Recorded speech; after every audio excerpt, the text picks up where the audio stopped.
Sorry if the camera shakes around. We are going off mobile today. Hopefully it won't be too much of a problem. Dope.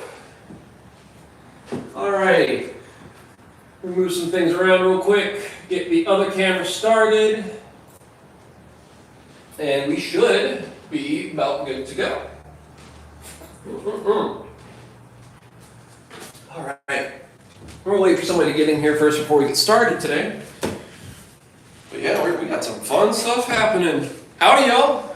Hope you are enjoying this so far. The last stream on this channel, if you will, because, oh man, we are definitely not doing streams on this channel anymore. I was going to stream this on the new channel today, but I forgot to ask for permission to stream on a new channel that has no views, no nothing, only has 7 subscribers. Absolute silliness. Absolute silliness. Give me a couple seconds. I'm still getting a few things set up. Trying to make sure I can also watch the stream and see who's talking to us, because I want to make sure that I'm able to reply to everyone today. Let's see here. Studio. I like these apps, they're fun. Update. Oh great, now I got to update. Fun. Hopefully this doesn't mess with the stream too much. We're gonna get started here probably within the next like 5-10 minutes or so. Just want to let some people flow in because it's a weird streaming time. Usually we stream Saturdays at night, and it's my first time trying to stream at this time of day. So, yeah, I'm really excited to get started on this. This is gonna be fun. I've been wanting to talk about how we got a hold of the Neptune 3 Pro really badly. It's actually something we've been working on since just before we got the office. And it was really kind of our friends over at ELEGOO. Our friend Melody over at ELEGOO, if you see us, this one's for you. Thank you so much. Greatly appreciate you doing this for us. She was able to send us a review unit that we could live stream, show you guys our initial impressions, and then do a full review on with whatever we want to say. Which, for anybody who doesn't know anything about 3D printing and reviewing, usually these reviews, it's kind of hard to be able to say exactly what you want to say. So the fact that they're immediately like, yeah, go for it. If there's a problem, we want to know about it. That screams to me that they really do care about what the customer is getting their hands on. And nothing in the world makes me happier than a company that cares about what the consumer actually gets. That means a lot to me. So, treating myself a little bit today too. I can't really drink soda anymore. I can only have like certain types. And anything with cane sugar is good to go. Alright, trying to find the live stream on here so I can watch on my phone. Not watch on my phone, but reply to comments that come through, because I want to be able to talk with y'all if something pops up. So, let's see here.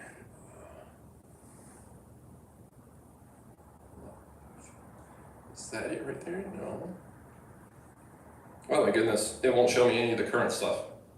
Alright, that's fine. I'll just watch my own stream on my own channel, on my own phone.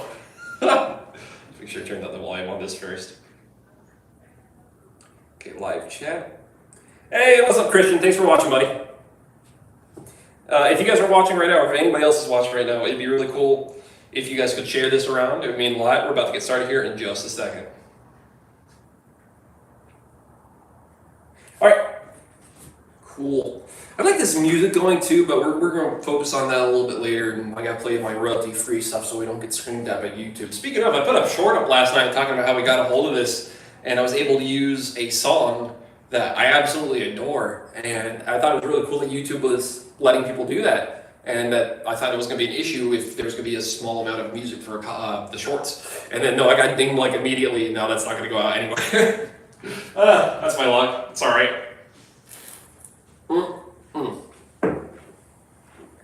All right, I'm gonna set my drink over away from all this so there's no condensation on the table. Gonna dry off my hands real quick. Let's go ahead and get started checking out this brand new ELEGOO Neptune 3 Pro. I'm very excited about this machine. It's not officially out yet, but it will be very soon. If you end up enjoying this stream, I highly recommend you check out the links in the description. There's a link to the website where you can go ahead and pre-order this today. So if you're wondering what the pre-order price for this machine is, you can go down there right now and find out for yourself. I already cracked this open to make sure that everything is in there. Everything is in there. We got our documentation. Let's go ahead and start Getting this printer set up and running today. All right. So if you've never opened a 3D printer before, usually the first thing you get is this big sheet of foam. Just pull that right off, and then you'll start seeing components for the machine. And usually there'll be like a slit box in the front. Pull that up too. That's where you're gonna find your tools, your instruction manuals, anything that needs to be attached to the machine from there. I highly recommend digging through these parts of your boxes first because you never know what you're gonna get, what you're not gonna get. I also need to do one thing really, really quickly because I think I forgot to hit start on my main camera. There it goes. Cool. All right. So yeah, make sure you have the right cables. Sometimes they'll put in the wrong one. I got a US version, came with US cable. Perfect. All right, so what's this? Oh, this is a magnetic base for the input terminal, the little touchscreen that comes with this. Right here is the spool holder, and it's really simple. Just thread it through, twist, twist, keep twisting, twist. It's done. Cool. Now we gotta just strap it to the top of the machine. We're good to go. And right here is the big bag of all your goodies. So I'm gonna crack this open. We're gonna go over what's in this box real quick. Or this bag, excuse me. Let me dump this out right here. All right, we have a USB Type B connection. Is this Type B?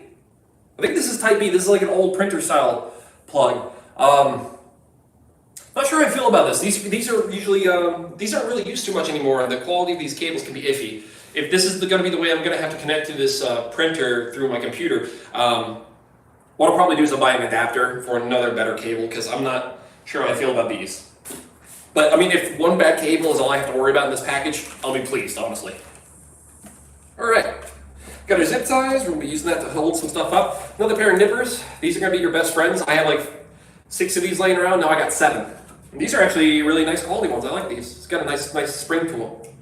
All right. Came with a tiny 50 gram of PLA. I really appreciate when they do put in a little bit of filament in here so you can get started right out of the box. What I'm not so appreciative of is why we're getting such a small amount when back in the day we used to get like 500 grams in a spool.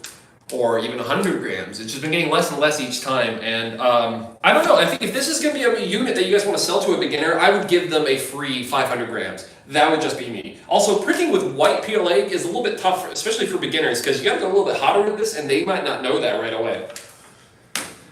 White filament has a lot more additives to it and it makes it much more difficult to print at normal temperatures. So right here we have all our little screws and things we need to put into our machine to make sure that we can put them back up nicely. Or we can put it all together nicely. Right here we have a couple spare nozzles, an extra Bowden tube. I'm not sure if this is Teflon or if it's Capricorn. I don't think it's Capricorn because it's more transparent. I don't know if y'all can catch that all the way over there. But we also have the SD card reader and a small micro SD. Let's go ahead and pop this open and see what that micro SD is. Recently I've been seeing more and more companies using the same branded card slot. This one's black. I've never had one that's come in black though. Usually they come in white. And let's take a look at the card. Who is the company that made, NetTech. Or neck. Here, I'm going to bring this one up close so y'all can get a better look, hopefully. It's one of these kind of cards. I've only seen this before on my Ender before, which was pretty cool. So give me 2 seconds, y'all. I am getting a call from my landlord. Give me 1 moment. Sorry, everyone. Hey, Arkin, I'm actually in a meeting right now. Can I call you back in a little while? Cool, man. Thank you. All right, sorry about that, folks. That's my landlord. Cool dude. Just want to make sure I wasn't, like, ignoring or anything like that. Y'all know. Anyways, so let's get back to what we were looking at. We just had the SD card, and this looks like a good SD card, the same kind that was in my Ender when I purchased that from Micro Center. Okay, right here we have the filament detector switch, so if anything runs out, it'll let us know and stop the print, give us time to swap out filaments. Here's all of our tools. It's a bunch of Allen wrenches, a couple of regular screws, a couple of wrenches as well. Pretty standard with almost every beginner 3D printer setup. This is pretty normal. And then a plastic scraper. This has been something that's been a little bit new. I've been seeing with new printers. I got one of these with my Anycobra Max. Anycubic Cobra Max, excuse me. Yeah, I'm not sure how I feel about these. I think I prefer the metal ones. These are more so for like resin prints and ELEGOO does do resin printers. They do really good resin printers. So, yeah, I highly recommend you check out their resin printers as well. We got a certificate of authenticity, which is for some reason always a square. All right, we got all the fun little things out of the way. Let's get into the actual meat and potatoes of this. Let's start putting this printer together. So I'm going to set this down to the ground. We're going to lift up the foam pieces and bring them up so y'all can see what we're working with. Oh, forgot to mention, we also got one more thing in this package. It's a nozzle cleaner. It's just a thing to help you unclog your nozzle. Okay, sorry about that.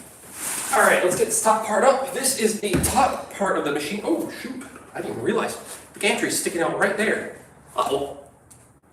All right, so here's what we're going to do. We're going to pop this out, and then we're going to lay it back on top of this because I don't want to mess up our brand new toy.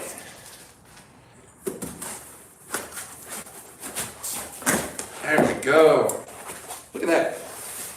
It's got this cool Create the Future thing on the front of it, too. I'm excited to get this going today. Ooh-wee. All right. I'm going to pull this out, I'm going to rotate it around. We might have to re-grease these Z-screws.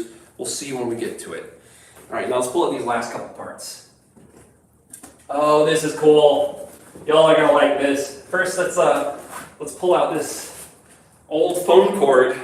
And this is the touch screen for the printer right here.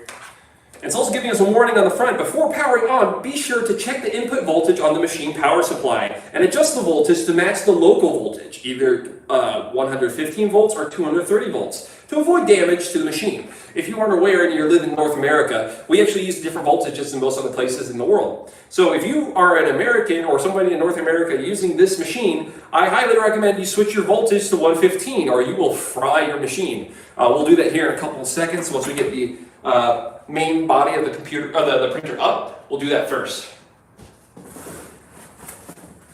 All right, woohoo! Look at this. This is pretty. This is a pretty machine, y'all.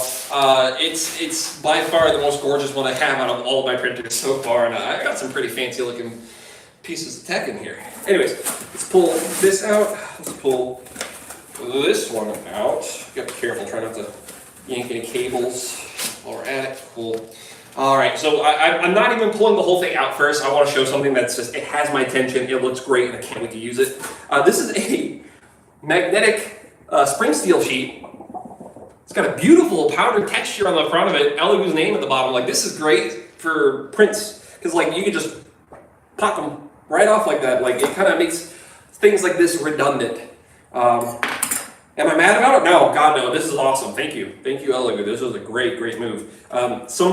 Some smaller form factor printers are coming with these standard now, which is great, and I'm really pleased that ELEGOO's doing that too. All right, so this is the platform for it. Oh my gosh, this is a great. Look at this form factor. This thing is really nice. It's super light. The metal has a cool like gunmetal kind of blue anodized something on it. Like, it looks great. I'm gonna bring this closer. Y'all gotta see this. Look at this. Look at the blue on this. Isn't that gorgeous? Isn't that just a nice color? And then oh man, these motors are smaller too. Oh y'all, we got a neat toy. We got a fun thing to work with today. Alrighty, so I'm gonna pull this foam away. We're gonna go ahead and start putting this together. Usually the first thing you want to do is move some of your cables out of the way. Make sure that everything's in there nice and tight. This gantry feels a little bit wobbly and loose, so for me what that means is that on the bottom of this, there's probably a concentric nut which needs to be rotated to bring the roller wheels a little bit closer, just so then there's a little bit more tightness to it. Trying to feel the slack on it. The slack already feels really good. There's a tension knob on the front so we can fix that too, but right out of the gate, I can already tell I definitely need to fix that part. Not sure if it's the table or if it's just my machine, but I'm feeling a bit of a bend. A little bit of wobbliness. I don't know if y'all can see it. Let me move this out of the way. Then maybe you guys can see this on the table. Watch.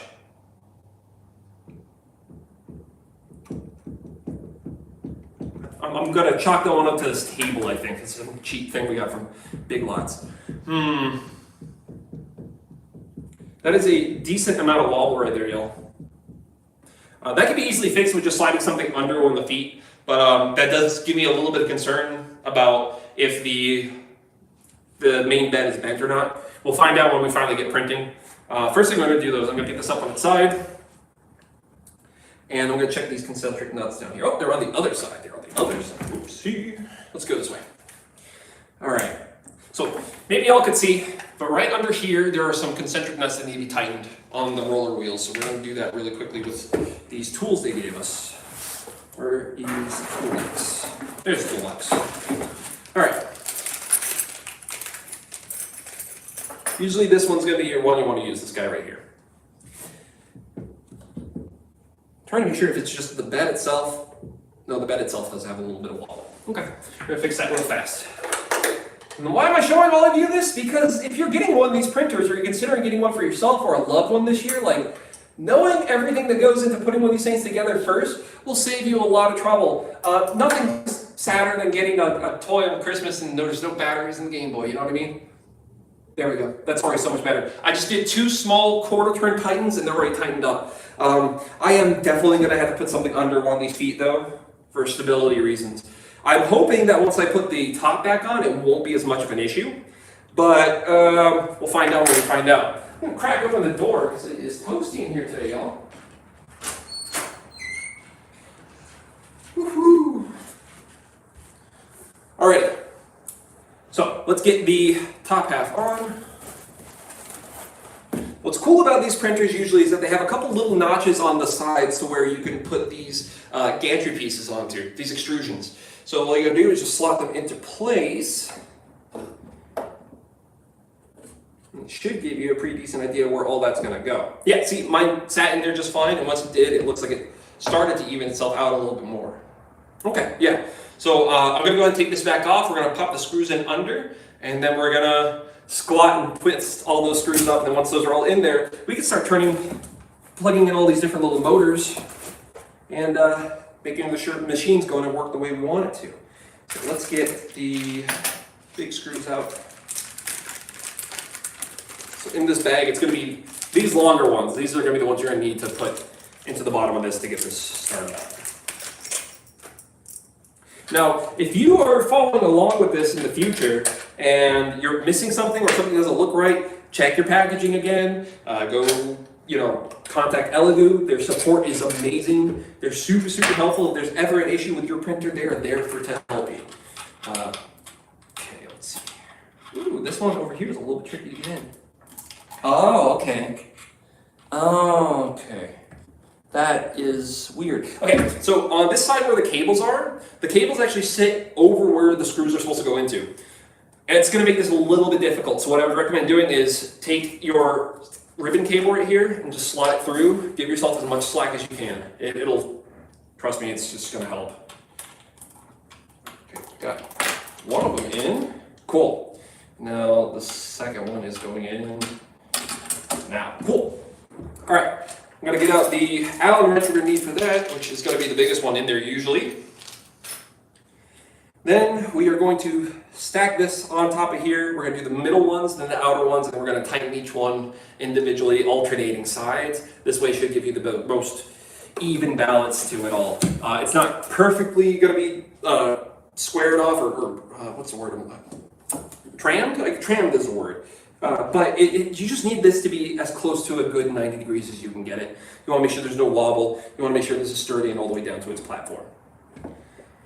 Okay. Since we're already having trouble on this side with these ribbon cables, I'm just going to go ahead and work on the ribbon cable side. Just get these done as soon as possible. The easiest way to do this, in my opinion, is to have a table that's like easy for you to kind of sit down and squat under a little bit and then go up and under to get the cables tightened, or the screws tightened in. So let's go ahead and get that done real fast. All right, I'm going to bring it slightly to the side of the table. I'm going to focus on getting this outside one first. And that is not the right size Allen wrench at all. I did not grab the biggest one. I grabbed the second biggest one. This is the big one. It's got a big rolled off bit up the end. There we go. Now we just got to screw it to where it gets in place. Ooh, ooh, ooh, ooh. Yeah, you want to make sure you have a good grip on this too. You don't want to send this gantry flying. All right. Where? Oh, there it is. Ah, got it. Okay, I got it in. I'm only going finger tight. We're not tightening this all the way just yet. Like I said, you're going to want to alternate to get this just right. So now I'm going to do the second one over here, and then I'm going to rotate the machine and get the second path done. And then from there, I think I'm going to bring it to the side of the table, and I should be able to take care of the rest of it from there. Relatively easy. So if you're just now joining us, hi, I'm down here. How you doing? Getting the printer set up, getting it all put together. All right, just finger tight, like I said. Once that's done, you can grab your machine, you rotate it around, and get the other side done. Leave my ribbon cable loose like that until it's time to actually finish tightening all of it, and then I'll put it back up once I'm done working under the machine. All right, so now on this side, I gotta do the same thing. I gotta line up the screw with the extrusion. I think I got it. And then you just gotta screw that screw in. There we go.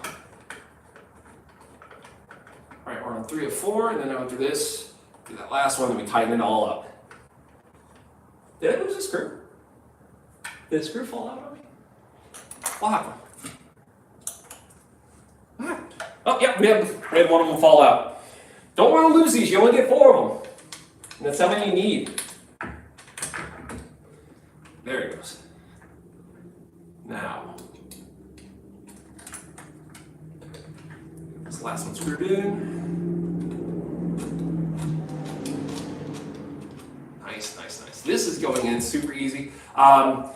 If I had to compare this to another printer that I had to put together, I would say okay, you can start tightening this first one a little bit tighter than finger tight. After you do this first one though, do the middle one on the other side, get that tight, come back over, get the outside one, then this one. If I had to compare this to another printer I put together recently, I would say it is very close to the Ender 3 Pro, but I will say so far, it's already much easier than putting together the Ender 3 Pro. And this is by far a much beefier machine. At least the specs say so, which we will see for ourselves here in a little bit. I'm really, really excited to see how this all works out. Okay, so I'm tightening this last one on this side really tight. Not super tight, just you want to make sure it's on and good. Cool. So I'm going to pull the ribbon back through. So that secures those 2 screws on that side. I'm going to rotate this one back over here. I'm going to get this last piece tightened up really good. All right. Awesome. So now the printer, for the most part, is built. We only have a few more things we got to do. Woohoo! All right. So up here on top, there is some places to put some screws through to attach your spool. I think they want you to do it. Yes, they want you to do it this way. So then your spool will feed in right into the direct drive extruder. If you guys are aware of the previous Neptune 3, it had a Bowden system. This is a direct drive system. And if you guys don't know anything about direct drive, these are great for flexibles. And my God, I think Bowden tubes may not be around for the same purposes very much longer. These things are really impressive. I'm really blown away by how darn good Bowden, I like Bowden systems, I still use Bowden systems, but I still feel like direct drives are just, they're a completely different beast, and I really like them. Been considering getting the Sprite for my Ender 3. Maybe I will, maybe I won't. We'll see. I actually got a Sonic pad for my Creality recently. That thing's pretty cool too. Will I test it with this? Eventually, probably, but not right away. I want to get everything I can out of this as is, so that I can give you all the best recommendation for it I can. All right, let's get all these Allen wrenches out because I need all of them anyways. So yeah, put this part up next. Go. And this one, it doesn't really matter how you put it in, it needs to go in. You'll need it.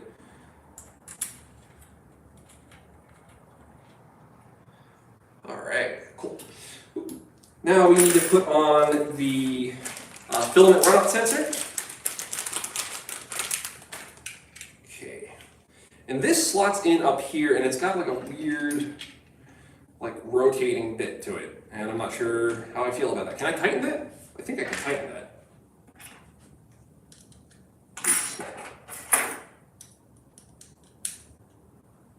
No, cannot be tightened. It's consistently loose, so don't be too surprised by that. Is that the right screw for it?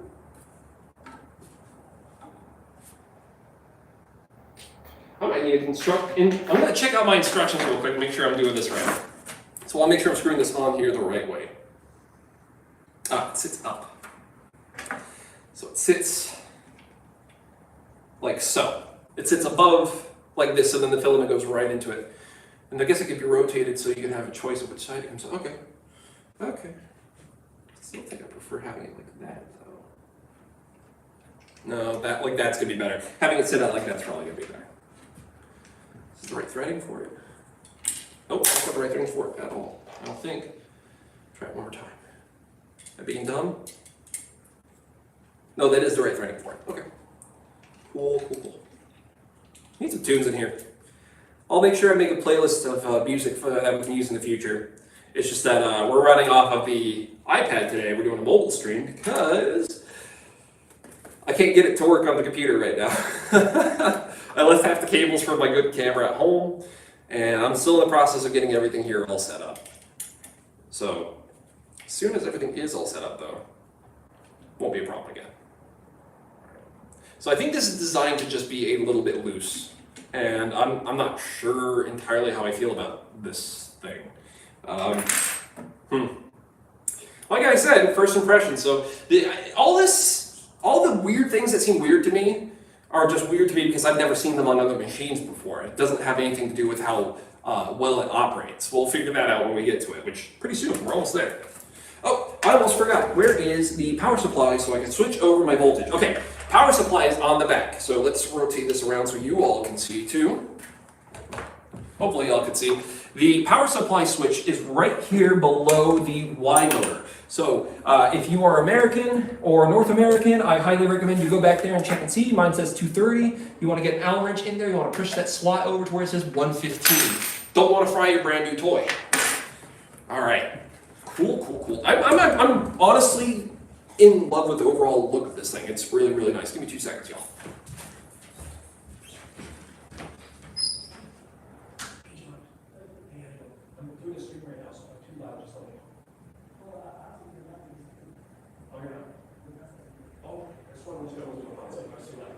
Thanks, man. Oh, sorry about that, folks. My neighbor just showed back up. John, nice guy, super nice guy. So, where were we? Yeah, we just finished putting the voltage to the right setting. Now let's go focus on getting the rest of these parts put onto the machine and then plug in all our motors and get started finally.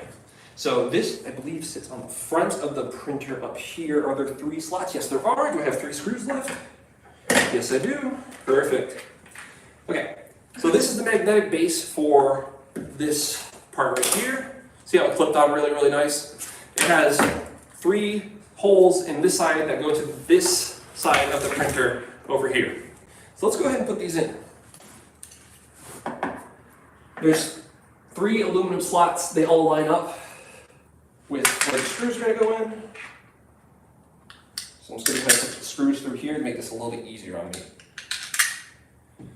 Just make sure that this is the right side. Nope. Or this one, right? Yeah. Allen wrenches are fun. I kind of wish we would color code them already. Then again, that wouldn't be a good solution for everybody, but it would be a solution for most people. All right. Let's screw these in place now. Once you get one in, the rest of them should go pretty easy. It's just a really awkward angle trying to put this all in like this. All right, first one is in, tightened. Let's get the second. Oh yeah, it's also fighting me because the magnetic base plate in here. It's like trying to pull the Allen wrench away from the head of the screw or the bolt. Oh my god! Come on, get in there. I love Allen wrenches. I need to get myself one of those automatic guys already. All right, let's get this last one done. Come on. Come on. How you doing? Come here often? No? I don't blame you. It's almost in there. It's rotating. Oh, tightened up. There we go. Perfect. Alrighty. So now let's go ahead and get the front piece off, but for all my friends in the YouTube universe that like this kind of thing, you ready? Here we go. Oh yeah, fresh peely. Oh yeah. All right, I'm gonna set the pad in its place. You're gonna take the phone cable jack, you're gonna plug it in right into the front. Just wait till you hear that little boop sound, and you know it's in there. If you're born before or born after the year 2001, a phone jack looks like an Ethernet jack, just smaller. Cool. I just dated everybody in the room, probably. All right. Next, we have to get all of the motors all hooked up to each other. So I'm going to go ahead and turn this around so y'all can see how I do it myself. All right. If you've never done this before, if you check each one of these cables, there's usually a letter on it associated with the motor it's supposed to go to. So this one right here says Z. These are your Z motors. There's 2 Z motors. They go up and they take care of the Z lead screws. That's what lifts your gantry all the way up. There's one sticking out right here and it says Z, so I'm going to plug it into the Z that's right here. Make sure that you have the U shape on the plug facing upwards. You don't want to bend any of these prongs trying to put this in the wrong way. Cool, that one's in. And then the one for my Z, or my Y motor is already installed, which is cool. I'm going to check the Z end stop. Nice and clicky. If it doesn't click, you might need to get a replacement. I've seen horror stories where people have had theirs bent from the get-go. Not on this machine, on other machines, usually Creality ones. All right, so now right here, this is for, I want to say this is for the LED light on top. Yes, this machine has an LED light on top. Neato, eh? So this one has 3, and this one has 3, so I'm going to assume that these 2 go together. Okay. And then this one has 2, and that one has 2, so we're going to plug those 2 together as well. And then this one right here says Z on it, so this one goes back into the Z motor. Awesome. All right, now, this is where things get a little bit weirder. We have a ribbon cable. This means this needs to attach to stuff up here. So I rotate this back around so y'all can see. Oh, still have this stuck on the... If you ever lose something magnetic, anything metal, and you're working on this machine, check this pad thing down here. You probably will need to check the pad. Like, I just found some of my stuff stuck behind it. Fun. Okay. So, right here we have a label that says X for the X motor and another one that says X for the X motor. One of them looks like it's a 6-pin and the other one's a 3-pin. So, let's see here. If this is the 3-pin right here on this side, so this is the one that takes care of the motor on this side. Okay, that's attached there. Cool, cool, cool. Or no, it's something else on the motor. Interesting. Oh, that's for the Z end stop, or the end stop on the X. Excuse me. That's right there. The one for the motor is right behind it, under the motor. So you just gotta slide this guy right up in there. Cool. Okay, I don't hate this. This is actually kind of neat. So I have a couple other printers that use these ribbon-style cables, and these things usually get in the way. They'll drag on the bed and all this other stuff. It looks like what ELEGOO did here was they found a way to keep the form factor along the side of the machine and keep this to where this gets clipped in. It even has a strain relief right up at the top. That's awesome. That's super cool. I like that a lot. All right, so this connector, you're going to pull open these 2 little wingy guys. You're going to slide your cable in until you see all these things start to press down. Ooh, my stomach's going. I'm going to eat something. Ooh, careful. You want to put support under this. You want to press down your Z. You don't press down the Z, but you don't push the gantry down. That'd be bad. So I have mine connected now. Now I'm going to try and slot it into this provided strain relief. There we go. Okay, now here's my next question. Was I supposed to... oh. No, I guess it's supposed to just sit here up front like this, and then the filament's supposed to run in front of it. Because like I was thinking I needed to put this behind this, but if I did that, then this thing would just get caught. And that's not right, we don't want that. Interesting, interesting, interesting. Okay, next thing I need to check before we get started today is I need to check this gantry and make sure it's not loose. It feels a little loose going up and down. Give me 2 seconds, y'all. My battery just died in my main camera, and I really need this footage.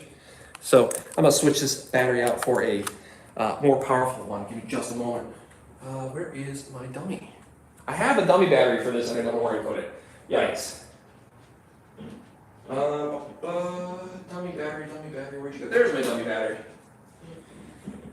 So yeah, if you're running a DSLR, get a dummy battery. I don't know why I was running off regular battery. I feel really dumb. Sorry about the wait, y'all. And we're going to be checking the chat here in a few minutes to answer any questions y'all have about this machine. Anything you have so far. Like I said, this is a brand new machine from ELEGOO, and it's super cool of them to let us use it. Our friend Melody was able to secure this one for us a bit early compared to our, units, our sales units. Which, yes, if you're interested in this machine already, go check out our website, TheNextDecade.co. Go to our store page, go see what we got over there. You might be surprised. Okay, where is my charging brick?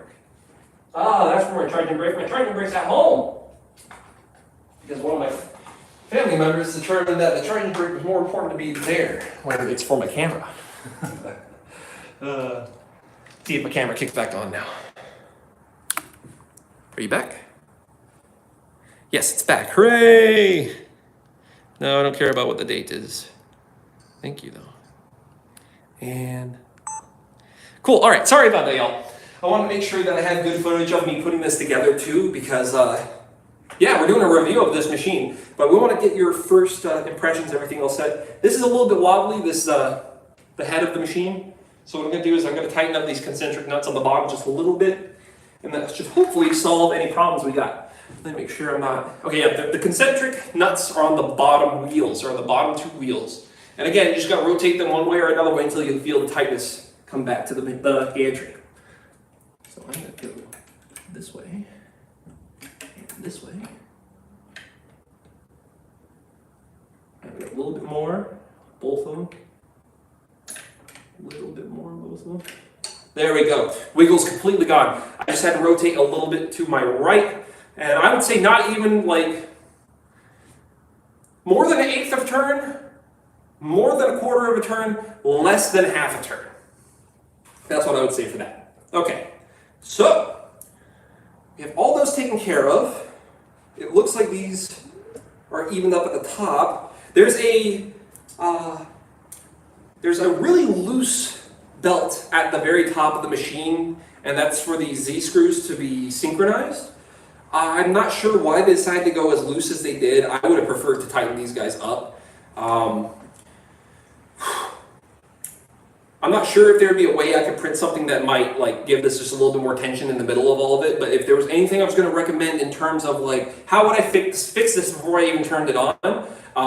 Immediately I would do something different about this. This feels strange to me. Again, this Z belt tension back here is kind of weak, and the wobble I have on the front of it is strange. Outside of that though, this is by far the easiest printer I've ever put together. It trumps whatever I did with the Neptune, not the Neptune, with the Ender 3. It trumps everything I did with any of my Maxes or any of my CR10s. Like, this was quick, this was fast. I'm really surprised it's already all put together and pretty much ready to go. So here's what we're gonna do. I'm going to grab the power cable, we're gonna bring it over here, we're gonna plug in this printer, we're gonna start it up, I'm gonna bring you all a little bit closer so you guys can see it for yourselves, and yeah, we'll go ahead and get started printing, and we'll hang out until the print's done. So let me clear off some stuff on this table real quick, and we'll move right along.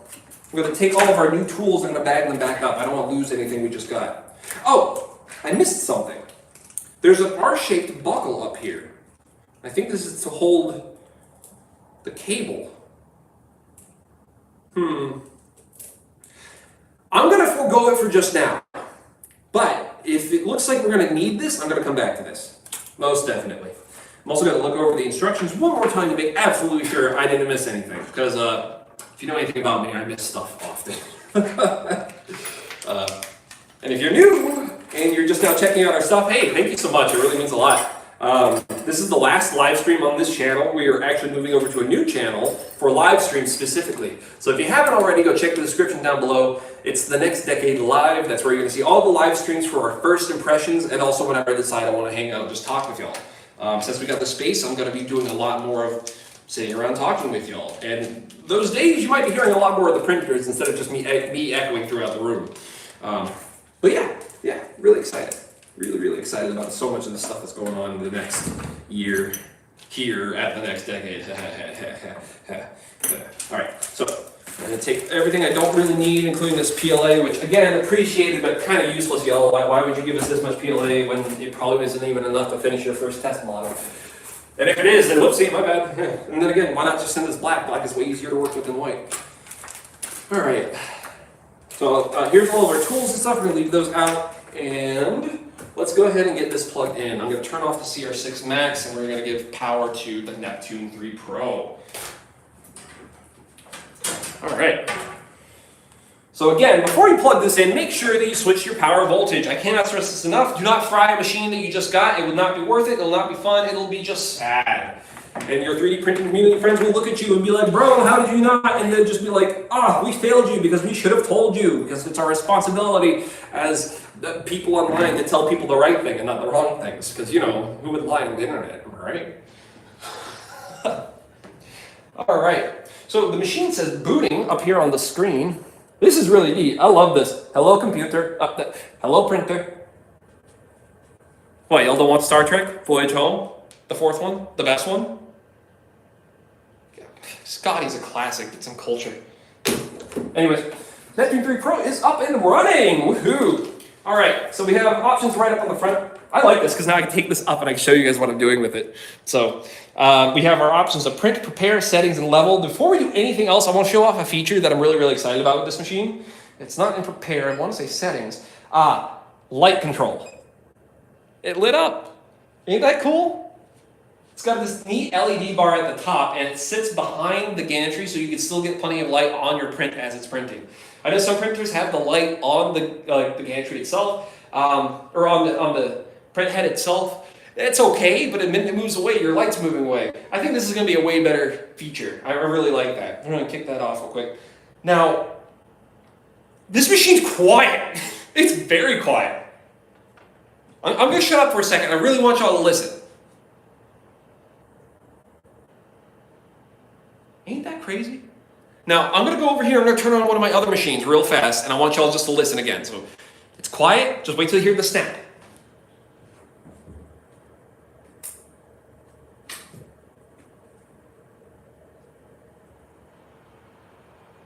Do you hear that? Tell me y'all hear that.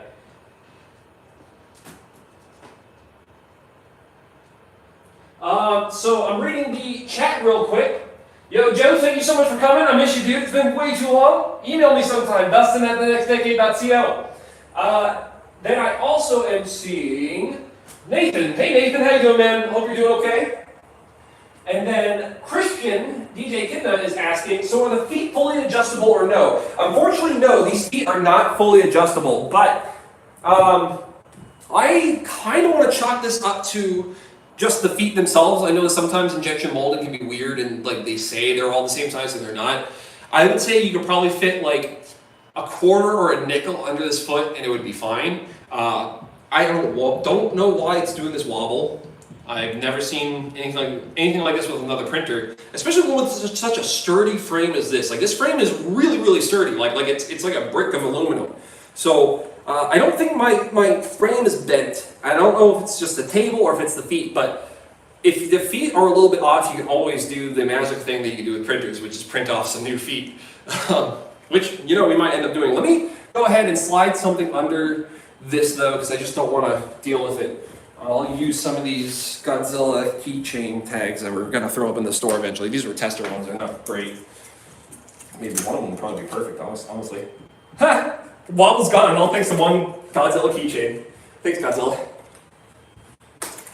Oh yeah, if you guys are curious, we're working on some fun giveaway kind of things, and one of the things we're going to do is a Godzilla keychain. We're trying to make them look a little bit rough and nasty, so I don't know if y'all can see too well, but we also have some ones that are going to be thermo. They start gray, they go orange, and they go yellow, and they're going to have a red trim and border. We want those to be the burning Godzilla ones. We're trying to do some fun, like, little trinket things just to get started. But it's time. Y'all ready? We're going to go ahead and we're going to home the printer. So let's go ahead and hit the back. We're going to go to prepare. We're going to hit the home all right here in the center. That was a noise you made.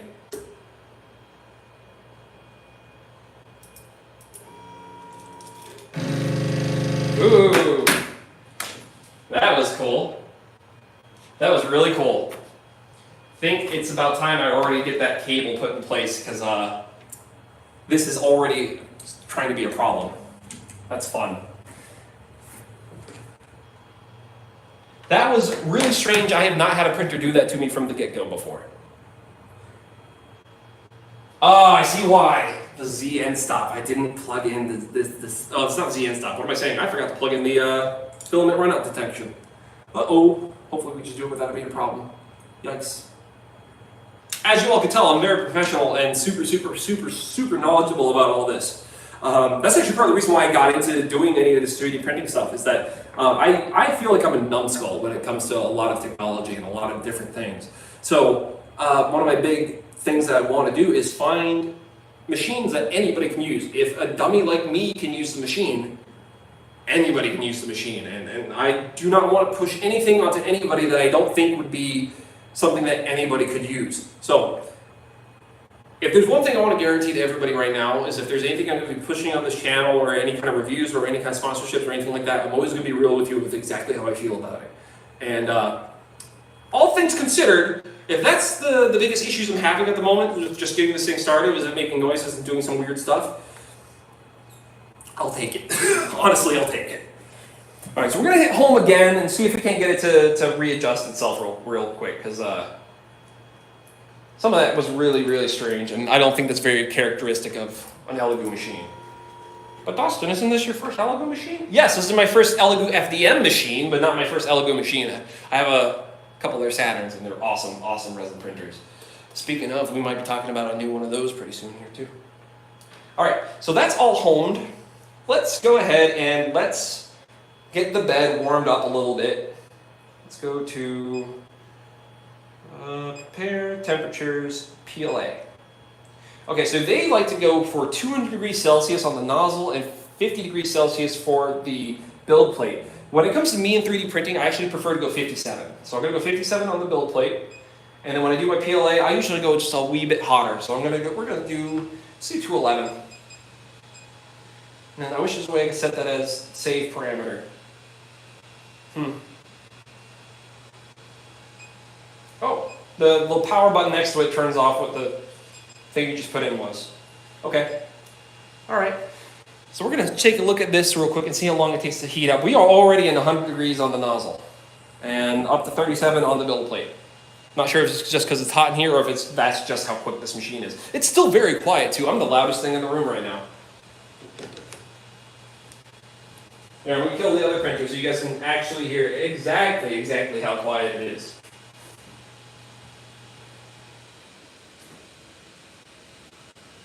Yeah, Katie's excited to see y'all too. I would like to come along as well, but I got too much happening here. But, you know, wishing the best for y'all over there. And, yeah, it wasn't a good sound that we had a few minutes ago, but that's just usually what happens when something's either not plugged in or if it's running into something. Be ready to hear weird motor sounds if you get into 3D printing. It happens sometimes. So, all right, we need to find a filament to start off with, and I know for a fact that this printer has a couple of pre-loaded things on it. So I'm going to pull up some filaments and let's see what color we should start off with this machine. Let's see here. What do we got? We got gray, we got silver, we got red, we got this beautiful glitter green and this transparent green. Actually, you know what? I think I want to go with this, either this, I want to use Protopasta. We're going to use Protopasta today for sure. I love Protopasta. Like them and Filamentum are like two of my favorites right now. Cookie Cat too, but I don't have any Cookie Cat at the moment. I went through all mine. I'm going to pull out all of these and we'll let y'all vote. Which should be the first color we use on the ELEGOO Neptune 3 Pro? We're going to select from Protopasta today. Our top pick is the Mermaid Tail Metallic Teal. That's this color right here. It's very pretty. I love this color. My fiance picked out this color. Then right here we have Midnight, which is a really nice cool blue with some glitter in there. And it goes from light blue to clear blue to dark blue. I like Midnight a lot. Or we can go with Cloverleaf Metallic Green. So which one do y'all think? I'm going to set these up over here. while I go see what the heck fell off of my desk. And yeah, I'll be back in just a second. What do y'all think? What do you want?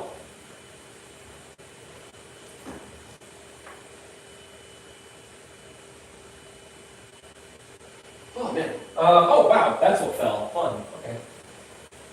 I've been working on a bunch of different wall mount displays too. I guess I'll advertise it here since I haven't really had too many people look at them yet. I'm selling 2 of these O's window displays. These things look great in your window when you get a lot of light behind them. I'll bring them in closer so y'all can see too. But yeah, 15 bucks. They're on Etsy right now. It's free shipping. And if you come and pick them up, they're even cheaper. So yeah, we have 2 of these right now. These were from a test project, and the test project didn't quite work out. So if you're interested, there you go. We also have a Crimson Omen from Gears of War, which just celebrated its 16th anniversary, and had a bunch of nerds that like Xbox talking about it way too much. So if you guys like Gears of War, we also got these things going on too. Really, really happy with how these came out. All right, did y'all pick a color yet? Because I want to get started. I want to see what our options are today. I want to know what y'all are feeling should be the color of this Neptune. Wow, I'm just going to throw all my stuff on the ground today. Why don't I? Y'all like the green? We're going with green. Let's go. All right. Again, if you guys like this filament, you can pick it up from our friends Protopasta. Go check out their website. Super, super cool people. They're out in Seattle, I believe. And you know anything about me, you know I love Seattle. All right. Let's load up our new filament. I like the hook that it has at the end, how it's like a wider base where this isn't going to slide off anywhere. That's great. That's super good. We're going to go ahead and get a little bit of this end off here too, because it's a little bit weirdly shaped. Okay. There. And then you got to pull that back, drop your filament in. What do I have to do though?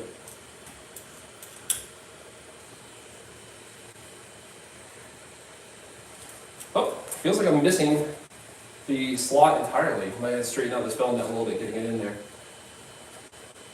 There it goes. Wow, that went in super easy. Okay, I'm going to lift the bed a little bit, or lift the gantry a little bit. And let's go, let's do 10 millimeter increments, not 1 millimeter increments, you weirdo. Okay, so this is going to lift up. And once it lifts up, there's a gear right here. I'm going to twist that gear a bit. It's going to push the filament down further. We're going to wait until we see a good glob come out. And we already have a decent glob coming out because they usually test these things before they ship them out, and it looks like it had a little bit of a white PLA in there before. See if y'all can't see that little dangly bit. Anyways, so we're going to go ahead and push this and see if we get some more filament pushing itself through. Oh, I went the wrong way. I want to push the right way. There it goes. And that's pushing out like a dream. Ooh, baby. Okay. I'll pull that off the nozzle. That's really hot, by the way. Don't touch the nozzle unless you are okay with touching hot stuff. All right. We are about ready for our first print. So I'm going to go ahead and home the machine again. Oh, I forgot. We aren't ready for our first print. There's one more thing that's really important that we can do with this machine. So let's go back to, we're going to home it all. And then we're going to auto bed level. This is an auto bed leveling on it that has a mesh leveler, which you don't really see too crazy often. It's becoming more and more standard, which is great. I love mesh bed leveling. My Cobra and my CR6 Max, both of the Maxes, they have mesh bed leveling as well. It is so nice not having to sit there with a sheet of paper and rubbing it around and hoping to dear God it's going to go or not. Will we have to do this with this? Possibly. I hear there's a little bit of using paper to get it set up. But for the most part, I don't think we're going to have to do too much of that at all. So let's go ahead and hit back. We're going to go to where it says level up here on the front. And then this operation will trigger the return to zero action, whether to continue. Just say confirm. If it sounds weird, it's because English isn't the first language, and that's okay.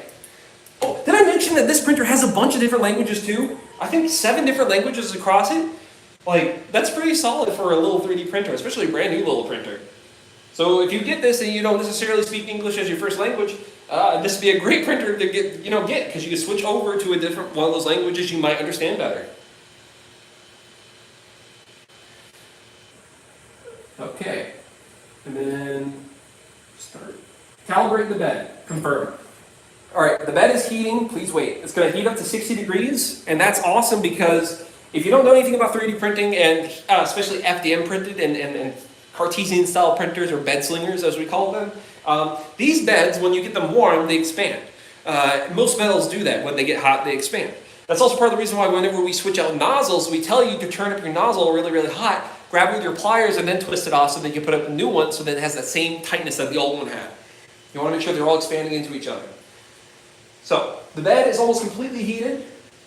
And here goes the printer, starting its prints with a little bit of filament at the bottom of the tip, which might actually be a problem, so we're going to have to restart this probably. Uh-oh.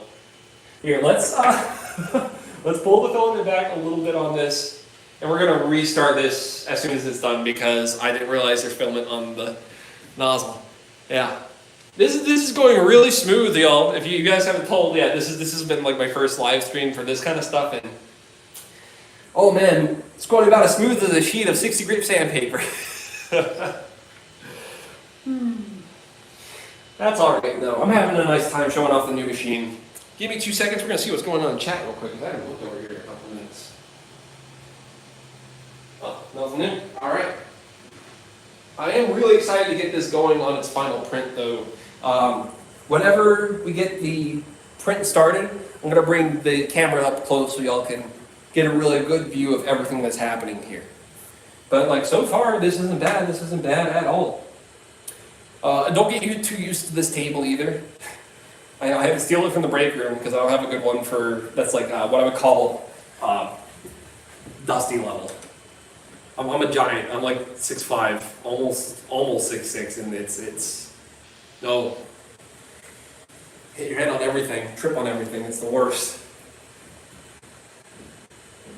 How are you all enjoying your Friday today? Has this been a good Friday for you too?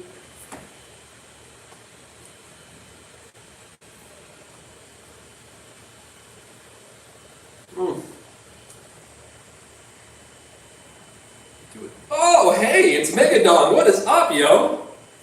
Long time no see, and hope you are doing well.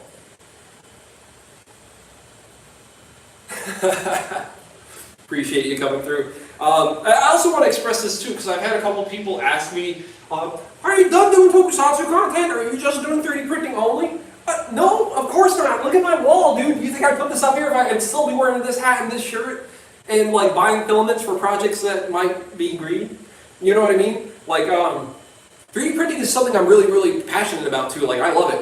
When it comes to like stuff outside of entertainment, if I'm not being entertained, I'm usually looking at tech and like in engineering crap. And like the reason being is that being a maker goes hand in hand with being an engineer. And I want to eventually move into making some really, really cool costumes that do things more than just being a costume. Like, I want to make event pieces, that kind of stuff. Like, there's this one cosplayer, I cannot remember her name to save my life at the moment, but she made this beautiful, I want to say, is one of the characters from the Hive in Destiny. I think she was not the Lich King, but the Queen, Sora Grav? I can't remember the character's name, but she made this whole like 3D printed outfit where she moved her jaw, the jaw splits open and moves in 3 pieces. The eyes all light up and move in different directions as she moves. She's got these wings on the back, and like it was an amazing costume. And I'm like, I want to do stuff like that for my toku stuff. So I'm looking into what can I do in the future to make like a really crazy outfit. But I got some simple stuff to do first. But we'll get to talking about those projects when those projects get a little bit closer to being completed. Savathun, the Witch King, yes, thank you. Appreciate that. Yeah, tokusatsu and 3D printing is the best match. I highly agree. Cold snap here in Lawrence, might get some snow this weekend. Lucky, very lucky. We have the hurricane or the tropical storm that just blew through, and like the office is muggy, everything outside is muggy. It's like it's hot and toasty. I could definitely use some cold weather. That'd be kind of nice. Willow Creative, that sounds right. If you guys haven't checked her out, go check out Willow Creative. Her stuff is amazing. Wonderfully talented individual. So yeah, it looks like this has finished, but it says something else happened. Let's see. Pay attention to the distance between the nozzle and the bed, which is adjusted by the Z offset. Okay. What's going on here? Oh, you just had to press a little bit tougher for it to go. Okay, so I'm going to tell it to lift the bed up a little bit. We're going to clean out the nozzle, we're going to try this again. That was really fast. I was too busy talking to y'all, and I just thought that, oh, it's going to take a few minutes, because I also seem to forget this is a way smaller bed, so there's less space for it to go to get to those 16 points, huh? All right, we got that filled back up and away. All right, let's auto bed level one more time.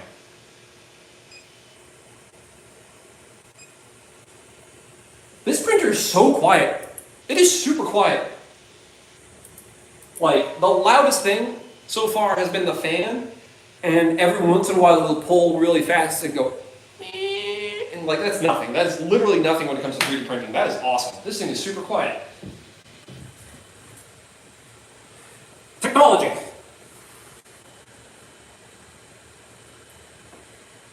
Like, probably during the middle of the review video, I'll probably put this next to my Ender 3 Pro, which is like pretty much like the standard like printer that everyone has, like from Creality, because of how cheap and not bad the machine is. But yeah, this is something else. Something else for sure. Calibrate the bed. Hello, printer. I'm making the joke again. I still think that's so cool. I really like that. The only thing that would make this better is if it wasn't connected and it was just like a loose pad. Because then it's like, Mom, I lost the remote to the 3D printer again. Well, you're going to have to go up and dial it yourself. So you can't really dial it over here. You have to. Oh, man. That actually might be a nightmare. I take that idea back. This is a Mexican Coke because it's the only kind of Coca-Cola I can have now. I had a really bad health scare in 2016 through 2018, trying to figure out what the hell was wrong with me. Anything I ate made me ill. And then I learned that everything in America is made with high fructose corn syrup. And what was I drinking every single day? Soda. So I only have myself one Coke a week, if that. And I have actual cane sugar sodas. And yeah, I do have another cola, which I'll probably crack into a little bit later today because I promised everyone I would talk about it. So if you're a fan of Kamen Rider Black Sun, we might have a taste test review for you a little bit later today.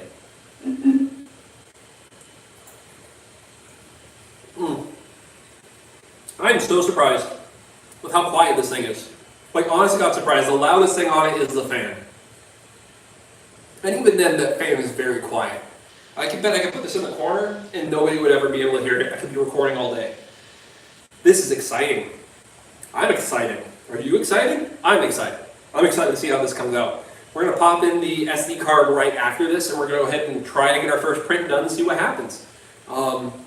There's supposed to be a tool set that you can print that goes up to the back of the printer right here. And I love that idea because my tools are strewn across the ground and like around the printer. And I've been wanting to get something to where I can just snap it onto the printer and have it be there. And if it works with my other prints, I might just, or my other printers, I might just slap them on all of them so I never lose my tools. But yeah, the little tool holder, we're going to do that in green. That's what we're going to print out first, I think. And hopefully it won't take too long, most maybe an hour. If it says it's going to take longer than that, then, I'll probably just bow out and then let the camera sit there and finish the recording for all of you to watch. But we'll see, we'll see. You saw Mr. S taste test those, yeah, about that. See, I don't have Mr. S on speed dial all the time, but I do talk to him every once in a while. But my buddy AG got me. This dude got me 10 cans, and I've already gone through half of them, giving them out to friends and other stuff. But if you guys are wondering what I was talking about, Chuhai Kamen Rider Black Sun drinks. Super, super tasty. It's a great cola, which is less sweet cola and more like citrus kind of cola flavor with a bite of black licorice at the end. And it's an alcoholic beverage. I think it's great because it's just enough. Not too much, not too little, it's just right. And yeah, pretty good drinks. I think we're gonna crack into one of those before the end of the day. All right, so I got my little SD card. I'm confident that the printer is doing okay. We're going to give it a shot. If we end up having problems, we'll Z-step it if we have to. We might have the Z-baby step as well. That's just normal when it comes to 3D printing. So the SD card slot is right up here, right up front, right next to the USB port. I don't know if it goes in upside down. It goes with the gold side sticking up, like most 3D printers. Go in until it clicks all the way in. Gonna hit back, print. Oh, interesting. I didn't get the same thing that Jesse got in his Ender, or on his Neptune 3. For me, I get the Ender Neptune 3 Pro Buddha. Okay, we're gonna print Buddha instead. I thought we were gonna get a tool changer, but we're gonna print Buddha. So, all right, let's go. Print this model, confirm. How long is it gonna take to print? It doesn't have anything telling me what it is. Oh, there it is. That's what we're getting. We're getting this little guy. You see him? Okay. We're gonna have a little green Buddha. Darn, if I'd known, I would have got more of a jade color. That would have been better. Doesn't give me a time estimate yet, but oh, here it goes.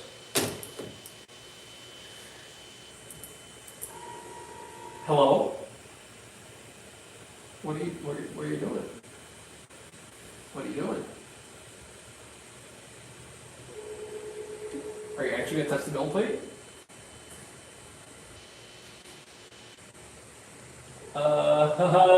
We're going to have to step this down, I think. Oh, I spoke too soon. It's going. It do be go. All right. So, I'm going to bring y'all a little bit closer so you can see for yourself what this is looking like. All right, here we go. Sorry about the camera shaking around like this too. It's just, it really got too many options when it comes to wanting to put a giant iPad. There he goes. All right, and I'm going to bring the really nice camera closer too so I can get some good footage of this happening as well.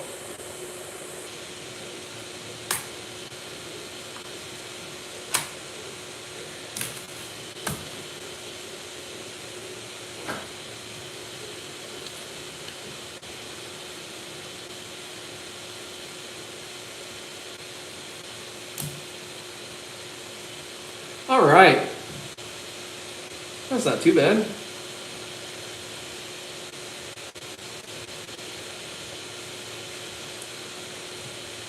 Hey, Katie.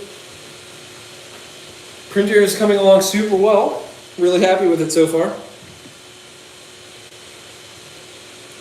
It also supports Kaijin rights. Yes, because Kaijin are no different than humans. Not 1 gram of difference between them. Something like that. Yeah, I love how quiet this thing is too. This is absurdly quiet. Like, it's just the fan. That's all I'm hearing is just the fan. And this second layer is coming down absolutely beautiful. I'm really impressed with this so far.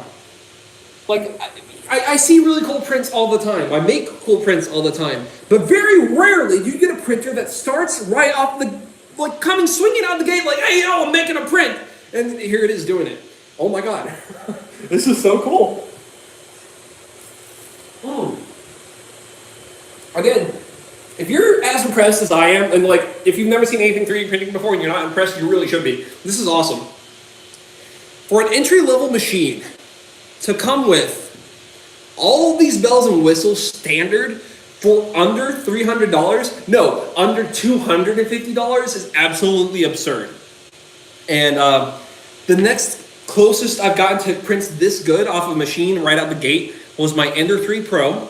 Everyone knows how damn good Enders can be, but if I had to put a crown on a printer right now in terms of what I think the king of the entry-level printer for late 2022, early 2023, very firmly am I putting this crown on this machine already. We aren't even done with this print and I'm already blown away. Yes, are they sponsoring me in their review? Yes, they are. Am I lying to you about what I feel about this? Absolutely not. Because if this came out being a hunk of junk and just did and all that other stuff, I probably would have been like, all right, we're going to try this again another day with a different unit. Sorry, y'all. But it did a couple small hiccups, which is expected about any beginning 3D printer. But it immediately came out the gate swinging. Like this first layer, second layer, gorgeous, absolutely gorgeous. I'm really pleased with what's coming out of this so far. And there are so many materials you can use on this machine that you would not be able to use on a standard Bowden machine like the Ender 3 Pro. For example, the ELEGOO Neptune 3 Pro, because it's a direct drive system, this is a direct drive system. The way you can tell it's direct drive is because it's a little bit beefier than most of the other hot ends. Everything's enclosed, and the filament's going straight down and into it. Usually the filament goes through a motor that pushes the filament through a tube called a Bowden tube. Actually, I have a Bowden tube. Give me 1 second. Let me show you all the Bowden tube. I actually have a motor I can show you all for an example too. This is great. This is perfect. All right, cool. Check this out. So, this is an extruder motor. Okay, usually it has a thing on top of it that pushes the filament onto the motor gear, which the motor gear pushes the filament through into the Bowden tube. This is the Bowden tube. Usually you see this hanging out the printer right here, and the motor is connected over in the corner, and it goes side to side like that with the print head. Because there's so much more space getting pushed, there's a chance that you can have some binding or issues with your filament going through. Then we had some geniuses that were like, yo, why don't we just put the motor like here though, bro? And that's exactly what happened. More and more systems started coming out. We started getting great things like from the E3D. If you guys haven't followed E3D yet, they're great. I love E3D. Really solid group of people over there. And some of their dual gear systems are some of the damn best. They got great heater blocks too. But if you're interested in getting an upgrade for your Ender 3 maybe, if you want a direct drive, the Sprite, I've been hearing nothing but good things about the Creality Sprite. But this guy right here seems like an already beefier version of the Creality Sprite. And this isn't a Creality, this is an ELEGOO, but they're coming at you with better prices too. Like, if you don't know anything about me, I have a very strong love-hate relationship with Creality. They are my first machines. I love them so much, but they also have a lot of problems that they never seem to want to fix. And I am still dumb enough to buy their products, but every once in a while they'll put out something great, like that Sonic pad, which hopefully I'll be reviewing here soonish. I've been using it and I enjoy it. I don't want to put it out until I have slicing profiles I can send along with it. But this is my first impression with an ELEGOO FDM machine, and the only thing I can say so far, even though we haven't even finished this print yet, but I'm still like, oh my god, y'all, you got to see this first layer yourself. Or these first few layers yourself. I want this bigger. I want this on like a 400 by 400 by 450 machine, like the CR6 Max or the Cobra Max. Like, let's go a step further too. Instead of going Neptune, let's make a really, really big one and call it Poseidon. Or like Tidal, or just something, because this is amazing. This is so damn cool, and I want it bigger. This is a smaller build volume. It's slightly larger than the Ender series based build platform. I think it has 5 millimeters more in each direction, and then another 30 millimeters more on the Z direction. So this is it. This is by far going to be the winner of the like entry level machine for late 2022, early 2023. Like, I don't expect to see something come out of the gate at the same kind of price point until like halfway through next year. Like, not until, we probably won't start hearing about those machines until May. And even then, like, I could still see this in a year or two from now still being a damn good entry level machine just for all the bells and whistles it has. And when I say bells and whistles, this isn't me just being like, oh, it's all the fancy stuff, only the fancy stuff. Like, this stuff we would consider to be fancy like a year or 2 or 3 years ago. Now that these things are starting to become standard, oh my god, 3D printing is only going to become much more accessible and much more easier for people to get into, and that excites the shit out of me. Because getting into 3D printing was tough. I got interested in it in around 2014, but I didn't really start finding any success with it until like 2016, 2017. And then I ended, had really shitty last 5 years. But finally getting some things back into a way to where I'm able to print much more consistently. I've been getting some really, really damn good prints, but like this first print off this printer is already looking better than some of the prints I have on my other printers that I have fine-tuned months ago. And I'm really happy to say I have more of these coming. Not just for me, but for some of you too. If you're interested in this printer, this ELEGOO Neptune 3 Pro, you can pick it up right now via pre-order on our website, TheNextDecade.co. Go check out our shop page, go check out the ELEGOO Neptune 3, see if it's the right fit for you, and make sure you're aware of the price it's currently available at, $230. That's the pre-order price. And all you pay after that is just tax and shipping. And if you're in the RDU, Raleigh Triangle area, you just have to pay tax because you can come here and pick it up yourself. So yeah, For an entry-level machine for under $250 that has all this stuff, I don't think you'll find another machine this successful from the start. And like, I was half expecting to be like, oh, well, here we go, another bad stream from the next decade. And no, this is success. Woo! Can't beat success. That's awesome. This is great. I see this as an absolute win. Like, I got 4 that are coming to the shop for all of you all to get, and I have 3 more that are becoming farm units. I think this one might just become a personal one at home because I am already really, really, really surprised, and we're barely, oh gosh, 6 minutes in. Jeez.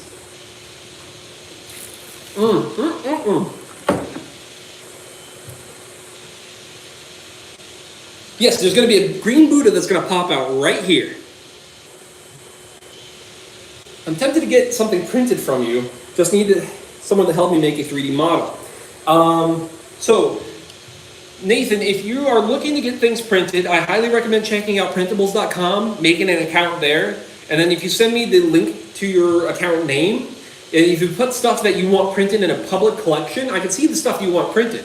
So, like, feel free to shoot me a link to that, and I'll see what we can do for you. If there's something in particular you want modeled, depending on the severity of it, I might be able to model it. If not, there are some great model makers in the tokusatsu community. There is RAP. He's on Etsy, and I love him a lot. He makes great, great models. He made my Shin Kamen Rider helmet model and the chest pieces for that. And then I gave him my belt buckle model that I made. So we have a Wombo Combo Shin Kamen Rider outfit out there if anybody wants to make one themselves.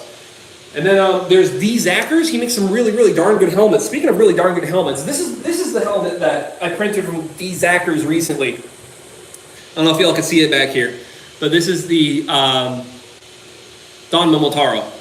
And Zackers on Etsy made this, and he did a great job. He also did a bunch of other Ranger helmets. There's 3D Command Center. And that's just the tokusatsu guys. Like there's Desert Fair as well. Like there's a bunch of different people that do modeling in the tokusatsu community. So go ask around, see what you can get. Just if they're charging you like 50 to 100, that's probably going to be the standard because these people these things take a lot of time to put together and they gotta eat too.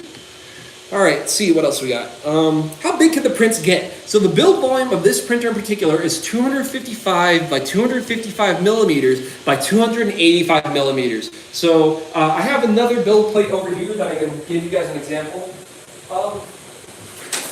So this is the build plate for my Ender 3, or it's one of them for my Ender 3. And you can tell it's kind of old and jank, it's got some problems, but I'm gonna stack up a couple of filament boxes on it to give you guys the idea of what the volume of this machine should be about.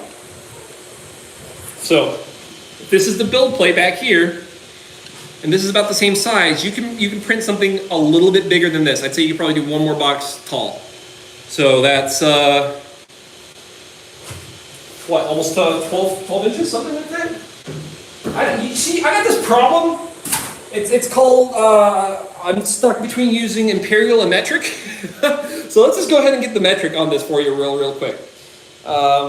Length, we'll do clear 255. So on the cross and to the front, on the X and Y, it's about 10 inches. And then on the Z axis, it's 11.2 inches. So 11 inches and a quarter, essentially. So not quite big enough to do a full helmet print. Not necessarily super tiny or small either. For most things that you would be 3D printing, this is a great size. Especially for entry level and you're just trying to get into it, just trying to learn it. For like a starter, this isn't bad. And me saying that you can't print a full helmet on here isn't necessarily true either. There are ways you can take helmet files and slice them up into little tiny pieces that you can glue back together later, and they can all stand up here and you can print it all in one piece. Like, it is possible. It is possible. It's just, you're going to have to do more work. And I guess since we're talking about gluing things together, I might as well plug our friends, because we're going to have something going on with them pretty soon. If you are interested in gluing together your 3D printed props, costumes, or parts at all, I cannot recommend Gloop enough. This is an amazing product. I love Gloop.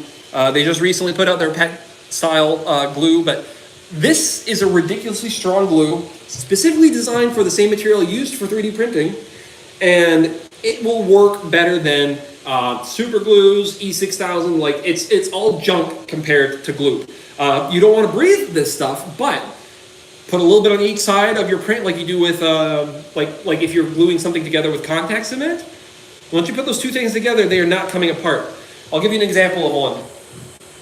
So, this little guy right here had an issue. This Gamma that we printed. See his arm? There's a little tiny line through it. It broke. It's supposed to be a transparent piece, but we threw a little bit of glue in there, got the arm back on. You wouldn't be able to tell unless I told you. Now let's take a look at another thing I glued together real fast. So you guys know anything about me? You know, outside of my Japanese B tier kind of TV shows, I like my American style B tier TV shows. So I got Jean-Luc Picard from Star Trek The Next Generation printed here. And this was printed on my Ender. The base was printed on my CR6 Max, so it has a really crazy layer height to it. But the base itself was glued on with glue. So I'm going to bring this back here real quick, and I'm going to really try to pull this apart. Oh, fuck. Oh, excuse me, try not to swear. Sorry, y'all. Ah! Okay. I had to give it the full dusty in order for that to rip. And just for reference, I only put glue on this part of the print, not on this part. So if I go back in and glue these things again and put glue on both sides, this will not come apart. The fact that I actually did this like this is going to be really surprising. Andrew, if you see this, that didn't happen. Your product works fine, I promise. Sorry, Cat. All right, but yeah, these glues are great. I think that was just a really weird example, but I will be completely honest. I had to really force that to come apart there. That wasn't easy to do by any means. All right. Let's see if we've got any more questions before I start talking about other stuff again.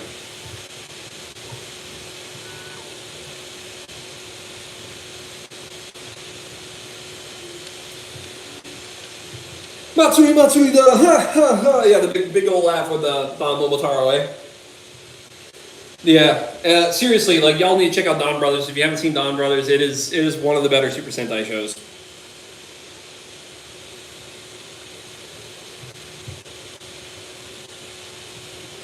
Also, Katie, I will get us lunch, and I'll come get you in a little bit. I just want to finish the stream first.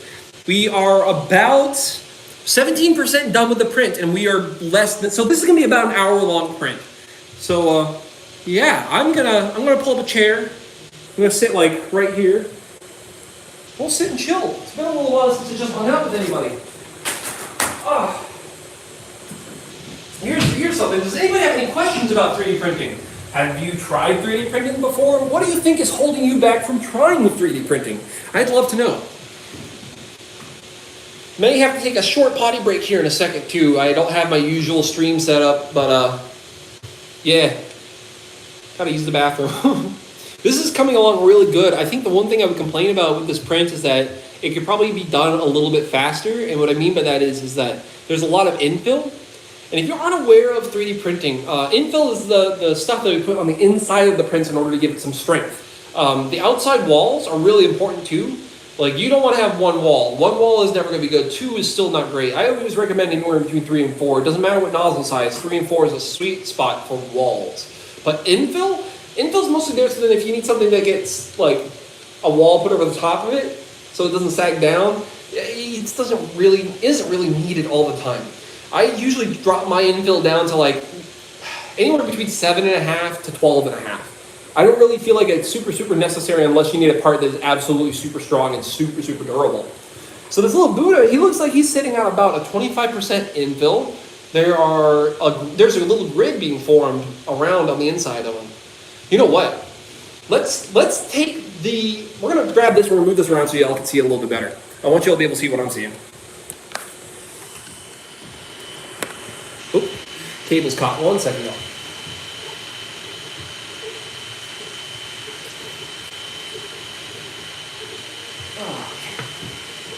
Hopefully y'all will be able to see what I'm seeing here. There, is that better? Is that a better view for all y'all? I think it's probably a better view.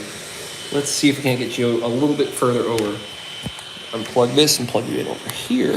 And you can also see half the mess, the state that my office is in after the video we just did.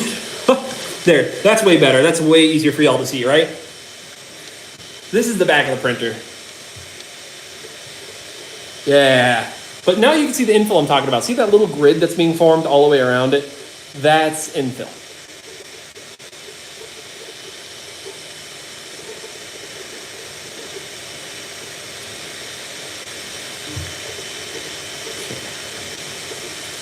So it'll do a helmet in quarters.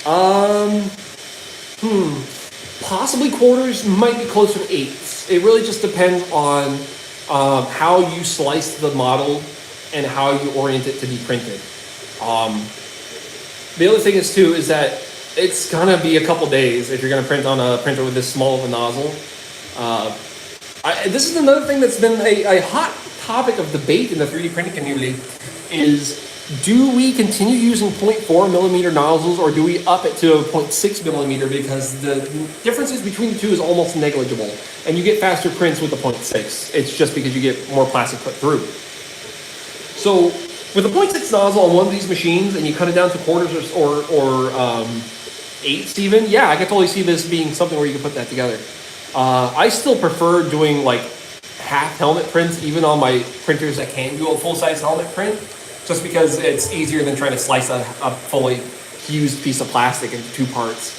But yeah, I totally see somebody be able to make a helmet with one of these printers.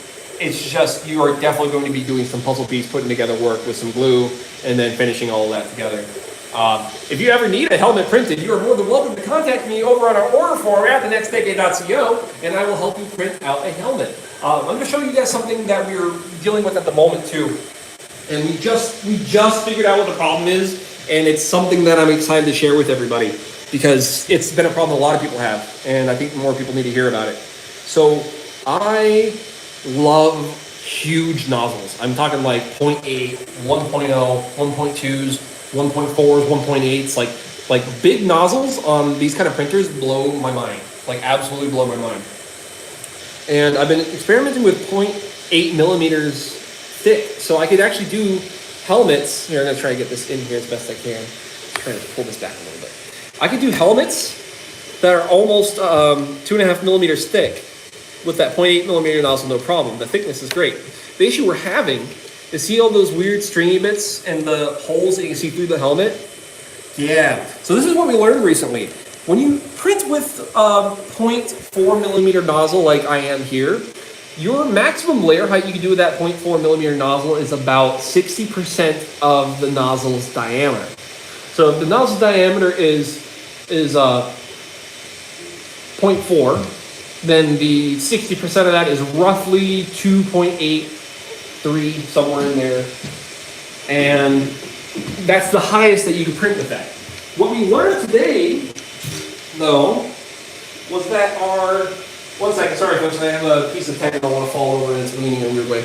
All right, the reason why we're having issues with our nozzle is that we're printing with a 0.8 and we're trying to do 0.6 layer heights. When you go bigger than 0.6 in your nozzles, that 60 drops down to a 40. So the most I could do for a layer height is only 40% of my 0.8 millimeter nozzle. Don't you think it's funny the guy that can't do math has to do a bunch of math and coding?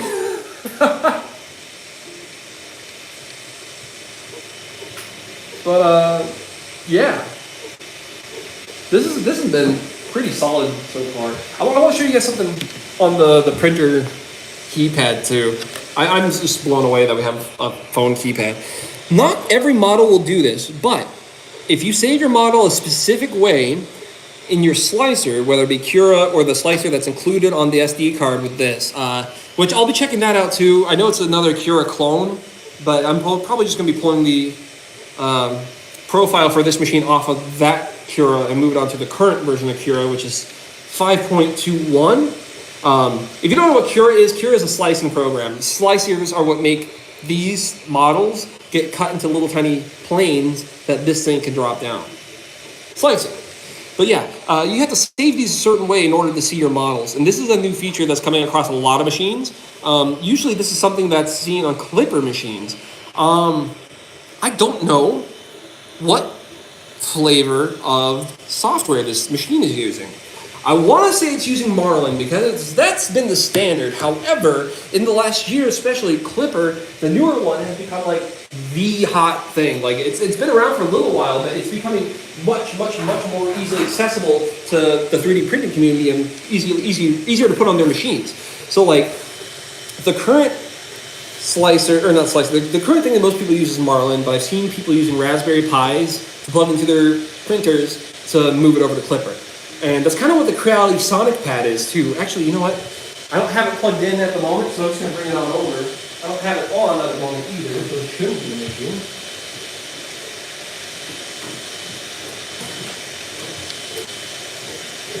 But this right here, this is the Creality Sonic Pad I have in my hand. I'm going to bring this camera back a little bit more. This is Creality Sonic Pad. Hey! And there's Chris's basement. I actually won that in his 3D printer. He turned into a claw game. This is really cool. But yeah, this thing right here, it's just an over-glorified like Raspberry Pi that hooks up to Enders and other Creality machines and turns them into Clipper machines. If you don't know what makes Clipper so cool, you can change your settings on the fly, and you can take prints that are usually going to take 2 hours and get them done in 25 minutes. My Kirby's usually take 2 hours. I got them down to 25 minutes just by using this Creality Pad. I will admit though, if you decide to get a Creality Pad for your printer at home, update the Creality Pad first. Just connect it to your network, let it update first, then you should be able to find your printers. We're consistently updating this thing.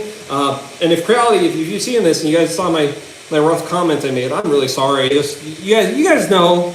You guys beat me up so bad sometimes, but then you always treat me right after. So I'm just confused. We need to work on a relationship, but I still love you.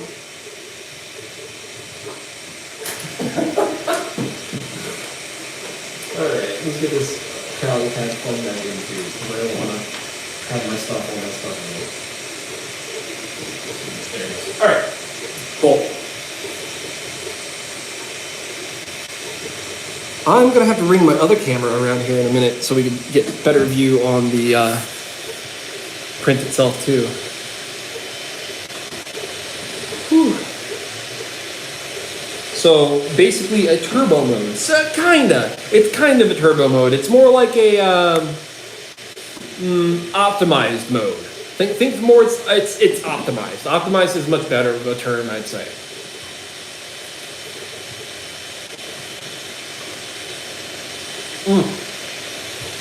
Oh my god. I'm really surprised with how well this is coming out so far. This is a really clean print. Like, it's itty bitty, but it's really clean. Here, let me show you another couple clean prints I have sitting around that you guys might like. Oh, this is perfect. That's a good one. Here, I'll grab the other version of it too. And then we'll grab this one as well. Perfect. All right. So I'm actually going to put these on the build plate because they shouldn't cause any problems. But this is Joseph Prusha's dog, and these were printed on the Ender 3. And these were done with Clipper. These prints were done in like 10 minutes. So like, I'm almost convinced that this machine is definitely using Marlin, but it could also just be because it's, you know, the safer of the slicing software to use at the moment. Yeah, got those doggos. Now here's another one that we printed on the Ender before we switched it over to Clipper, and we were focused on getting it just super fast. We were just focused on getting a clean print. And outside of the screen, this is one of our cleanest prints we got. Was this crown that we ended up making. So if you want this model too, this is actually a remix of another model on Printables. But I put my remix up on printables.com. So if you go to look for TheNextDecade on Printables, you can find a bunch of tokusatsu 3D printing items. And you can also find that model and print out that little crown for yourself. And again, I can't stress this enough. Printables.com is like one of my favorite websites. It's been my favorite website this last year especially. I love Printables. Go back to Printables. All right, perfect. Thank you all. Greatly appreciate it. And hey, it would really mean a lot to me if maybe you tweeted the stream at printables.com, like Twitter or wherever else they are, and just be like, hey, this guy's been promoting your website. Maybe you guys should give him one of the special promoter badges, because it's not like he doesn't talk about you every single time he talks about 3D printing. Help, do it. I'm kidding. I really do want to earn it, but That's one of my goals, is that I want to get really, really good with printables. Like, it's the thing that's cool about printables.com to me isn't just the fact that it's a great resource to find all your 3D models. It's a great way to earn points to get free stuff. And that free stuff can be more printing material. So Joseph Prusa has his own filament called Prusa Mint. And for 350 points on printables, you can get one free spool of a keg of Prusa Mint. That's one free spool. That's like a bunch of more prints where if you play your cards right and use that spool really, really well, you can take pictures of the prints you made with that spool and get more points to get another spool. If you play your cards right, you can get a bunch of stuff for free just by making printables your place to go for 3D printing. Whether it be that's where you go to pick up models, upload pictures of other people's makes, leaving comments, like all that stuff that you do on printables for yourself and others helps each other out. And you can get more than just filaments and stuff like that too. You can get yourself specialty filaments outside of PLA. You can get yourself a mug, a hoodie, t-shirts, hats, courses on 3D printing, courses on 3D model making. Prusa is crushing in every single field when it comes to 3D printing. And now they've stepped into the digital side of all of it, and they're again just doing it better. People before would tell you like things like, oh, like Thingiverse or Cults or Fangs. Those places are all still viable and still really useful. But in terms of the best place to go for 3D printing and finding models and having a community for it, printables.com. I cannot stress that enough. Always, always, always printables.com. So yeah. This guy is coming along. This is really cool. You can use a new mug. Well, let's go. You know what? I'm going to go jump on the computer right now. I'm going to go find out exactly how many points I need to get a mug. Alrighty, all the way over to my computer. Then we go to printables.com. And we got, currently I'm sitting at 235 points. I need 350 to get a spool, but I'm saving up because I want something else. So rewards currently on Prusa, 350 for any spool between PLA, PETG, or ASA, which is a wonderful new material. You can get 2 spools for 700 or 3 spools for 1,050 points. The mug is 250 points. I'm 15 points away from getting a mug. The hat is 350. The courses are all 90. One of them is 180. And they just recently started adding in their resins, their tough resin, which is great. That's going to be about 675 points. But the coolest thing they added recently, and this is what I'm really trying to work towards, y'all, and like I'm still a long, long ways away from doing this, but I don't own a Prusa. I really, really, really want to own a Prusa. I want to purchase one pretty badly, but the Prusa Mini is available as a reward on printables.com. If you can get 10,000 Prusa points, you can get a Prusa Mini printer. That's pretty crazy. So if you're somebody who's interested in making like 3D models and you don't have your own printer yet, put up all your models on printables. Just do them like at small waves and you'll start getting a bunch of points, and then more people start liking your stuff and downloading it. You get points when people download, you get points when people like it. Like, it's a point city. It's great. If you love like achievements on like Xbox and stuff like that, then like, oh my god, this is gonna be up your alley. But yeah, printables.com. Go check out their website. It's great. All right, I've talked enough about printables today. Jesus. Oh. So how are y'all dealing with your superhero time withdrawal? You guys missed the shows last week as much as I did? Because I know I did. And I'm going to have to wait to watch them this week. So I have to wait extra long. Oh no. I'm also really tempted to do some new stuff here pretty soon. I just don't know what. You look like an egg. He's going to be a little Buddha eventually. I might move this around where you guys can see the printer from the front again, so you guys can see what's doing in the front. Let's do that. Let's move y'all back over here so you can see the print from the front this time. He's coming along. Yeah, he is looking a bit eggy, I guess. Huh. Well, we are at the 44% mark, so we're almost halfway done with this print. And again, for a first print right off the printer, like no slicing, nothing else, just trying to get something going. It's looking really darn good. My God.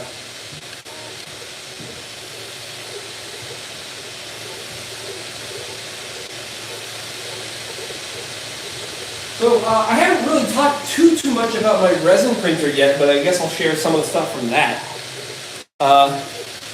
Resin printing is a completely different beast because where we're printing with FDM and how it's doing like little layers. See how it does like little layers in order to get that done? The layers on this are way bigger than compared to the layers that you can get on the resin printer. So this right here was printed on my ELEGOO Saturn. Yes, it's another ELEGOO machine, and this is one of the first prints that came off of my ELEGOO Saturn. It's a Rook that has a double helix on the center of it, and a set of stairs on the inside of it, and another little hole and some texture on these little bricks at the bottom. Essentially, everything you're seeing right here can only be done with additive manufacturing. And if you don't know what additive manufacturing is, it's 3D printing, or essentially adding things to something to make something. Where if you're working with like a CNC cutter and you're cutting things away, that's considered a subtractive manufacturing method. Usually with additive manufacturing, or back in the day, it was all injection molding. But because of the advent of 3D printing and stuff like this, oh my God, the way that we used to make things is done. This is the future of how we make things now. And it's a great field to get into because it's only going to get bigger and better, and the newer technologies are only going to get better. Like, I've seen resin printers that use lasers and giant bats in order to push the resin over the top of itself. I've seen printers that print like this machine right here, but now can do resin prints, which, like, oh my God, resin printing FDM is ridiculously cool. And then I've seen 5-axis 3D printing on a FDM printer before. I've seen people turn 3D printers into a circuit board maker. Like, the future of individual makers becoming bigger than just their individual maker self is going to be huge, and it's all going to become possible because of technologies like these. And yeah, like, I'm also trying not to like overhype the ELEGOO like Neptune 3 Pro too much, but like, y'all, this is a really darn cool printer so far. I'm really impressed with this. Like, I'm probably going to take this same G-code file, or find the same model, reslice it for this and reslice it for the Ender, and make the two of them race. I'll probably switch the Ender back to its old Marlin firmware too. But like, it's the only thing I could compare it to, and this blows it out of the water. No offense, Ender, I still like you. It's looking at me weird. Anyways, this thing is so damn quiet. I have my iPad right next to it, and it's no problem. I'm so blown away by this. 3D printed Sentai chess set when? That's actually a really damn cool idea. I don't hate that idea. I'll think about it. I'll see what I can do. It's just, I don't want to have a bunch of people yelling at me because I made the king piece Daigo from Kyoryuger. Is his name Daigo? Am I right? Did I remember? It's been a long time since I watched Kyoryuger. Oh, Nathan, you like the chess pieces? Yeah, man, I can make more of those if you want. There's actually, if you go to printables, there's a bunch of different types of sets that you can get printed. Another cool thing too about the ELEGOO resin printer is that this is just one of the colors that we have available. This gray. We also have a pinkish beige coming out. They call it Page. It's like a peach kind of color. And then they also have clear red, clear blue, an eco-friendly clear green, and a translucent. They have a bunch of different colors, a black and a white. We have all those colors on their way right now too, because just like this printer, we have 6 more of these printers on the way. 2 of them are mine, and the rest of them are for the store. So again, if you're interested in getting one of these ELEGOO Neptune 3 Pros, it's currently available for pre-order on our website, TheNextDecade.co. Go check out our shop. All you gotta do is just pay the pre-order initially, and then pay for your tax and shipping when the item is ready to be sent to you. They should be arriving before Christmas, which we're hoping to be able to get these to everyone that orders them before Christmas. We're trying. It's not a guarantee just yet. We're trying. But yeah. We have a bunch of new resin machines coming too. We have a bunch of new filaments coming. Like, it's just going to get a little bit more exciting seeing all the new stuff that's going to be flowing through here in the next couple weeks. The next difficult thing though is going to be figuring out where I'm going to put this printer, because I might actually have to get a longer table for it if I'm going to use it in this office. I'm running out of plugs I can use. I don't want to overload my power strips either. Speaking about eco-friendly, we are really trying hard to move all of our systems onto solar power eventually. There are videos about printers about this size and the size of like the Ender, that can be powered off of a 120 volt or 120 watt solar panel. And I really want to try to get all my printers running off solar.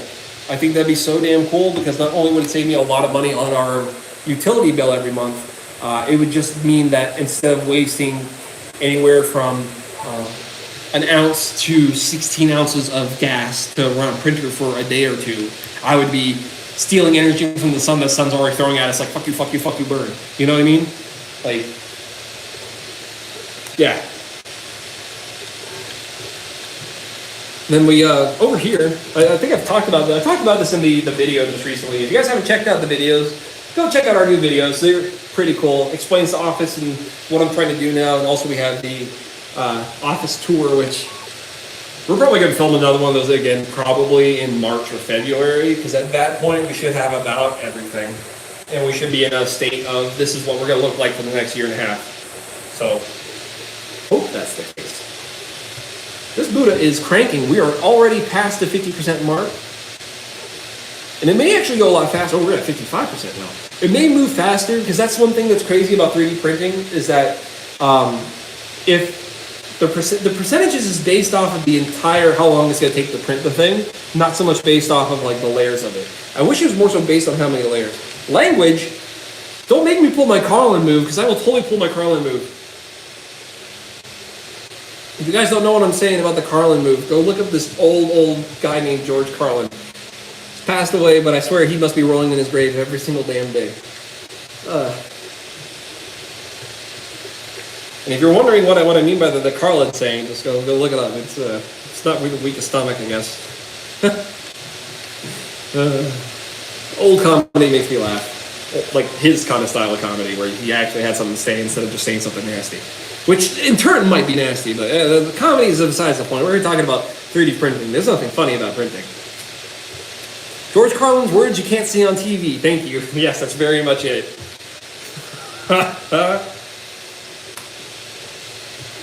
Like I could spitfire it off so fast, so fast.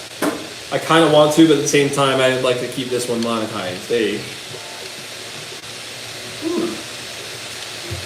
Alright, I need a snack. I haven't really eaten anything today. I'm going to munch on some popcorn. You excited to hear the popcorn being the loudest thing in the room next to the printer? Because the printer isn't going to be loud. It's going to be me munching that's going to be loud. Popcorn's good, y'all. Oh, man. Also, George Carlin had a special on HBO about him and his history. And it's really darn good. It gives you great insight on what he was like outside of the stage. And yeah, I think it's a great documentary. Y'all should check it out. But also it's on HBO Max, so it's like, I don't blame you if you don't want to go there either, because they suck. I get it for free though. I get a lot of things for free just because we use AT&T. The benefits of having a monopoly over your telecommunications in your area, I guess.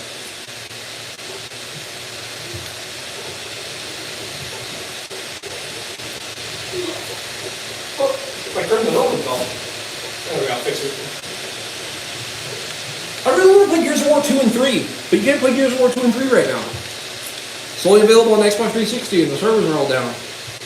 And how am I going to be able to play like two of the rest of the awesome trilogy that was the original Gears of War?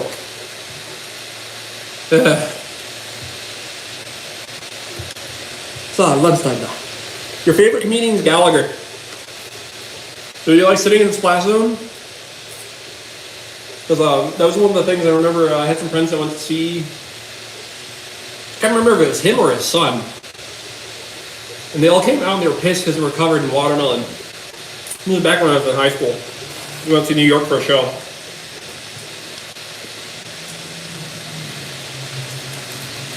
I went and saw Lion King. That was fun. Recently got back from New York and we saw Book of Mormon. That was a lot of fun. If you guys haven't seen Book of Mormon, that's a good one.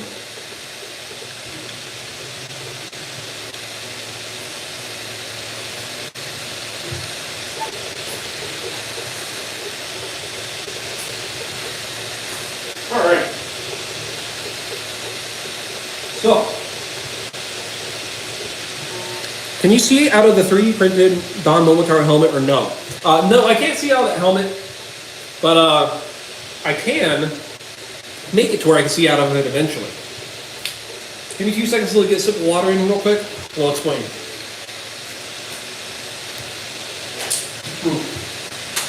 Okay, so when it comes to 3D printing and finishing props, making things like visors, I ran out of space on my main camera. Cool, I gotta empty out that SD card, I guess. So, on my Don Momotaro helmet, let me back this up a little bit so you can see what I'm talking about.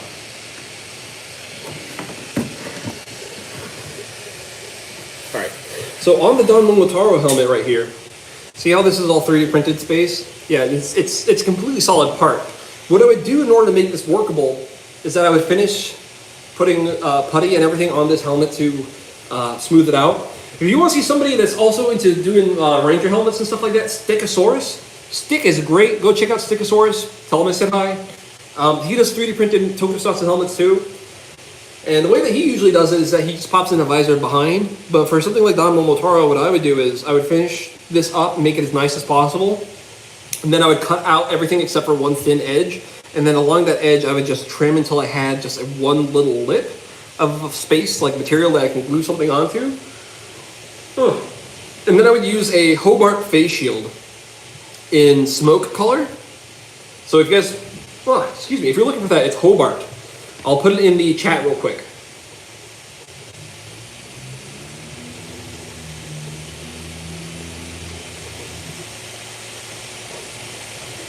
Okay, Hobart face shield smoke color. That's what I would put up here as the visor for this probably. You would just have to glue it on and then tuck it in behind the little lip I was talking about.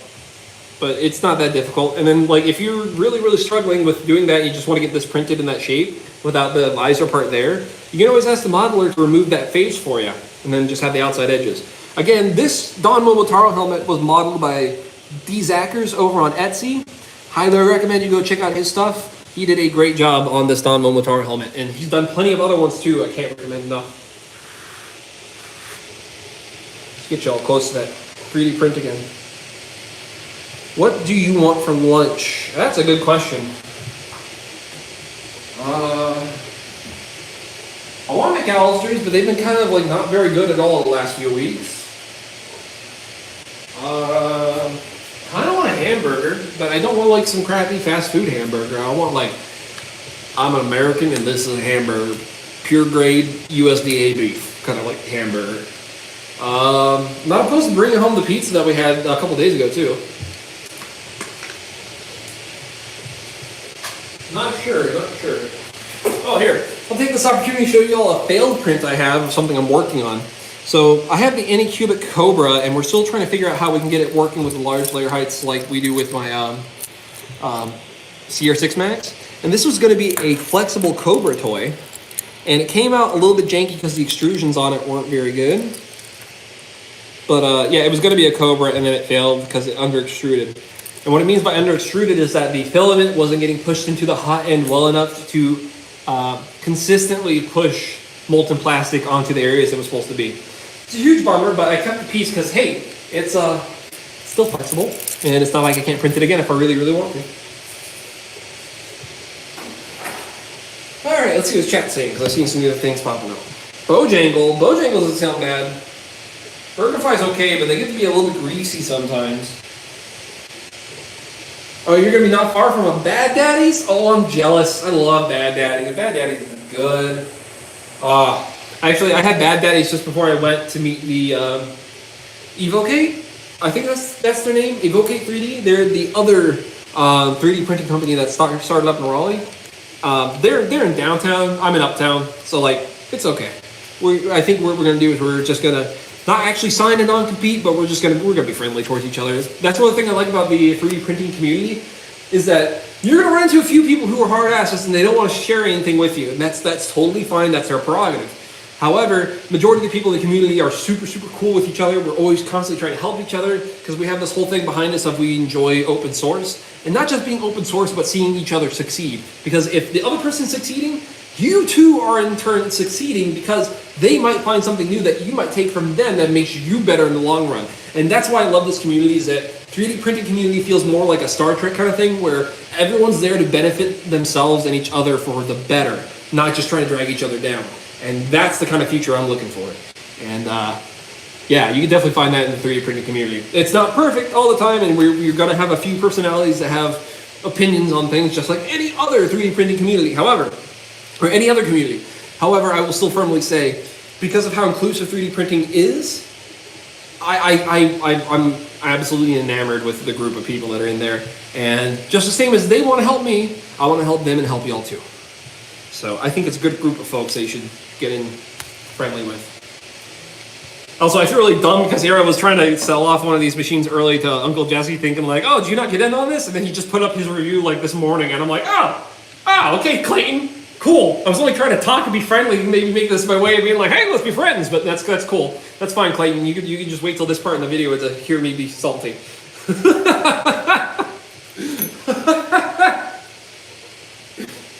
Oh Lord. No, we don't talk about Stardust Memory. Stop it. Bad Daddy's letting me put mac and cheese on my burger, but they won't implement it well. I agree. Oh, yeah, Nathan, they do sell the Bojangles Cajun seasoning. If you want some, we'll grab it for you. It works on everything. And if you're not from the South and you're curious about this fascinating thing we keep calling Bojangles, it's like it's our chicken place. It's not the best in the world, but it's really damn good for like southern, quick, like spicy chicken. And the seasoning we throw onto their fries is amazing. It's super good. Highly recommend you try it out on your favorite super greasy French fries.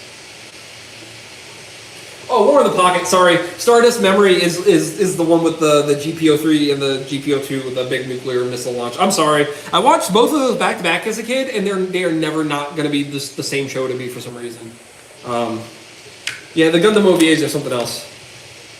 Speaking about Gundam.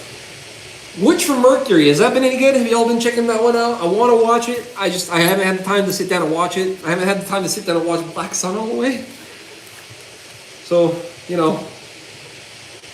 Speaking of Black Sun, I want to drink my drink today, but I kind of don't want to crack it if I have to drive here in a bit, because, you know, I'm a responsible adult and not a stupid one. Okay, I'm a most responsible adult. I am still a stupid one.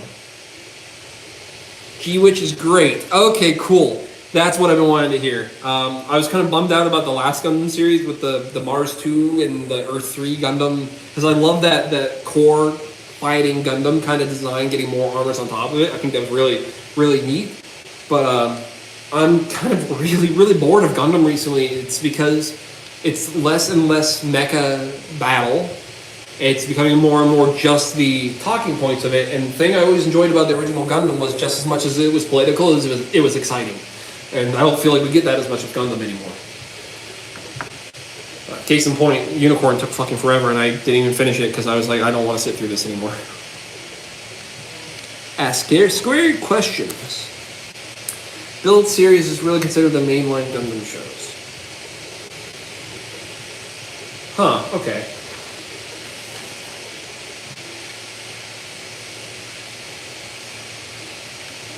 Oh, aren't really considered mainline. Gotcha.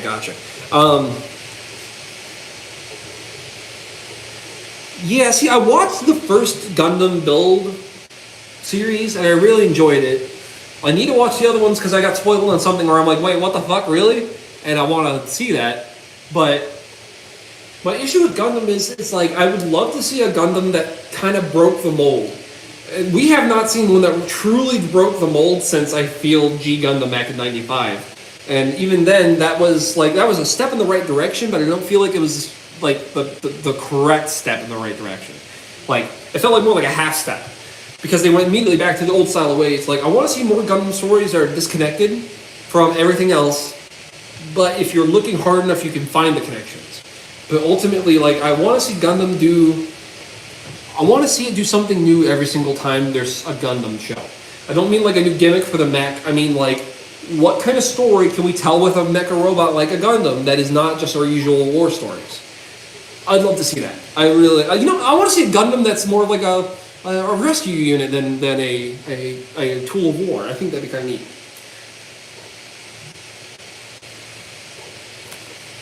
I'm also like, I get to see some Gundam stuff before other people get to see Gundam stuff, and I'm not the biggest Gundam guy, but I'm sitting there like, oh yeah, this thing's really neat, and they're like, the what? And I'm like, this, and they're like, that doesn't exist, fuck you, and I'm like, yeah, and then like a month later, they're like, oh man, bro, have you seen this? Isn't this great? And then I come back and I'm like, dude, I told you about that like 2 months ago, and then you yelled at me because it didn't exist.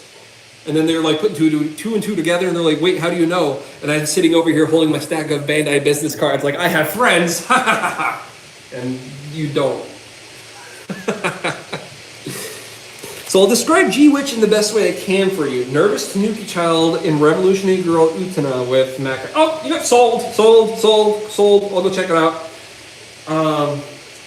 Yeah, G-Reco, I wanted to enjoy it too, but Tomino has this problem of like, oh, I have to make another Deep Gundam? Alright, I'll make another Deep Gundam. And then he makes something crappy. And then whatever he makes after that, where he's like, man, whatever, I'm just making Gundam again, and it ends up being good. Case in point, the last time this happened, the one that ended up being weird but anyone liked and was good was Turner Gundam, and he didn't get a shit up until like, when he was putting that one out. And I think it's hysterical.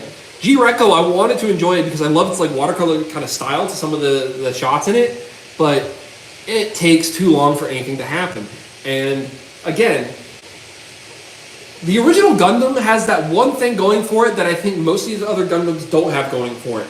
And that's, they very quickly are like, here's the bad guys, they just attacked, you're in the robot, get in the robot, Shinji. Like, even Evangelion did the same thing where there was some sort of urgency where the pilot had to be in the robot doing the thing, and they had to get done with that first episode, because if that first episode isn't a banger, the rest of the show, nobody's going to want to come around and watch it. And if you can't keep a little bit of that excitement from the first episode continuing through the rest of that show up until the next big set piece of your show, yikes.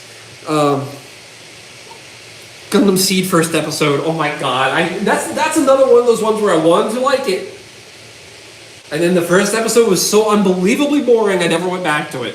Like, outside the video games, of course. We're getting there. I'm gonna bring this closer because we're almost done getting this print done. We are sitting at 81%, y'all.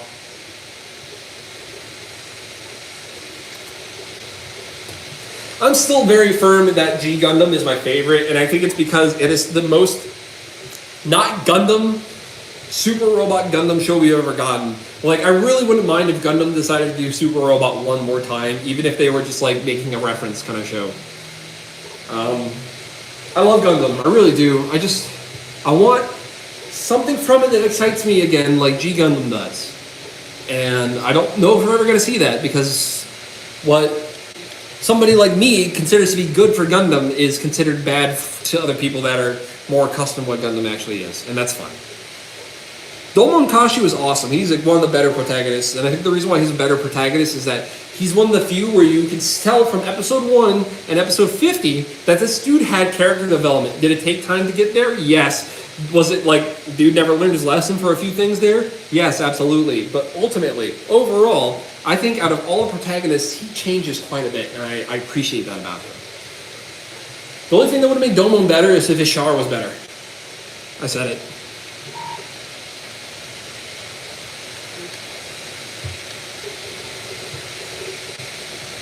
Okay, so I'll add G-Witch to the list of things I want to check out.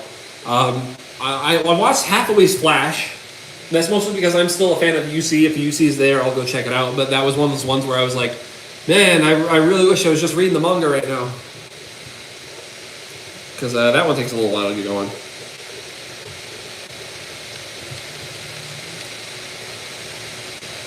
Gundam has exclusivity on Crunchyroll. Yikes. Do you like shows like the 8th MS Team? Yes, 8th MS Team. I was actually one of the kids in the first generation of Gundam viewers here that got to watch it on Toonami when it first showed up.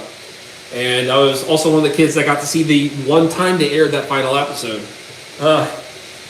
Eighth MS team is great. That's like I'll never forget that one battle where the Easy 8 just rips its arm off and starts beating the shit out of the goof. Oh my god, that was awesome.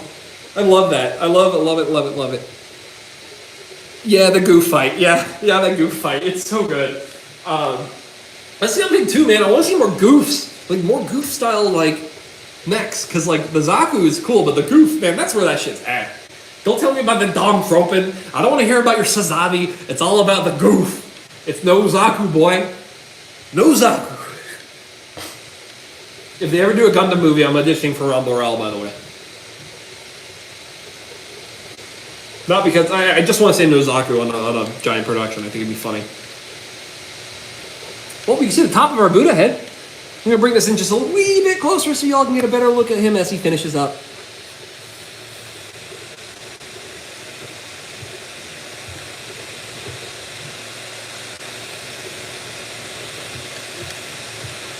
Ooh-wee. I love him too. Isn't he a little adorable little guy? Honestly thought we were going to be printing the tool holder, because that's what I was told is part of the first set of prints available, but I guess they decided to change that last second, or maybe it's somewhere else. It could still be on that SD card. I haven't looked at it on the computer yet. We're going to be going over this a little bit more in depth in the review video, which should hopefully be up by this time next week. And again, if you are interested in the Neptune 3 Pro from ELEGOO, you can go ahead and pre-order it on our website right now for $230. The final payment will only be tax and shipping, and if you are in the RDU Triangle area, shipping is free because you get to pick it up here at the office. So yeah, if you're looking for an entry-level 3D printer, this is the one. I don't think you're going to find one at a better price with as many things that it could do out of the box. And again, this print, I did nothing. This print was on the machine ready to go. And it comes with a slicer and all the information in the SD card to help you get started with this. And of course, there's going to be a few other people that are going to grab this and be like, yeah, no, this is a really darn solid printer for an entry level. And there's probably going to be plenty of resources to help you with this machine. Highly, highly recommend it if you guys haven't checked it out yet. 35 in the original Gundam, I was shocked like that. Bright's only 19, I'm like, dang. They were all living in Tatooine like Obi-Wan.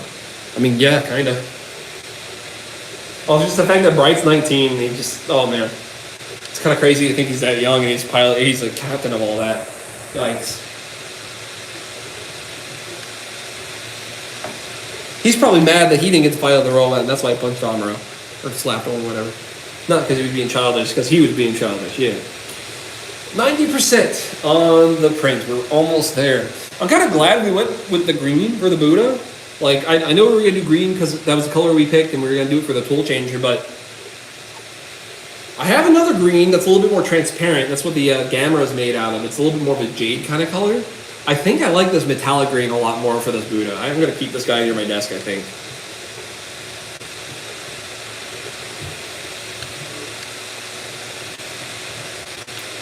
I'm super, super excited to pull this off that spring steel sheet, though.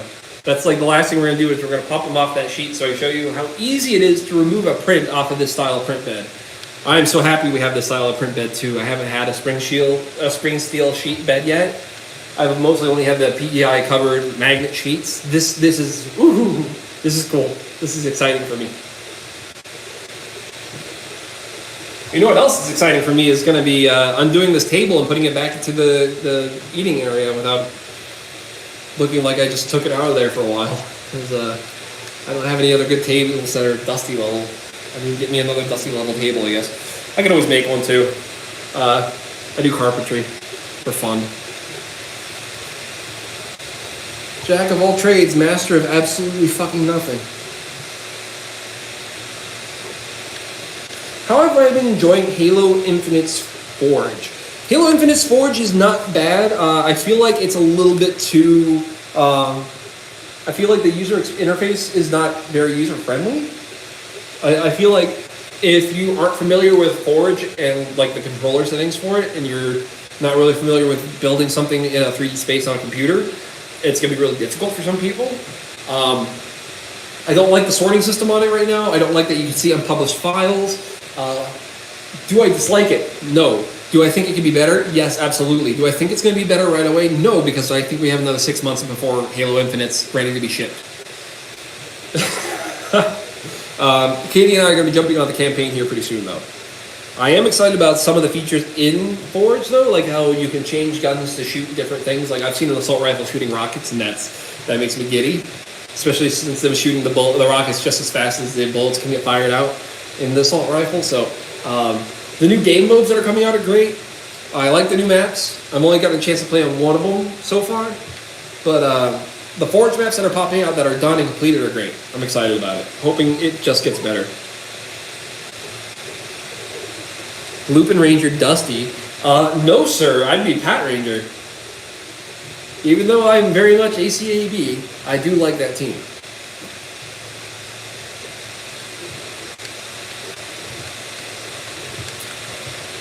Ooh, we're almost there, and it's shaking the table. That's actually one thing that I think Clipper does a lot better than Marlin style printers as well too, is that Clipper has a thing where if you have an accelerometer, you can set it onto your printer and it can read what the resonance of your printer is, so then it can prevent it from shaking as much. I'm sure you guys have noticed throughout this video that the camera's been shaking the tablet a little bit that we've been streaming this all off of. Again, that's something we can fix later down the line. For an entry-level machine, we're not too worried about jumping on Clipper or anything else like that. We more so care about having something that is quick, reliable, and prints well. And I think we're seeing that so far. Black and red needler that shoots skewer rounds? What the fuck? That'd be evil. That'd be horrible. I want it. Or here's an idea. Make it to where the Mangler shoots skewer shots and then the gun's actually good. They ruined it since day one. It was fine back at the start and they just had to touch it. It's okay, at least the plasma weapons are viable again. I said viable, not good. This is coming along. We're almost there. We're at 96% left on this print, folks.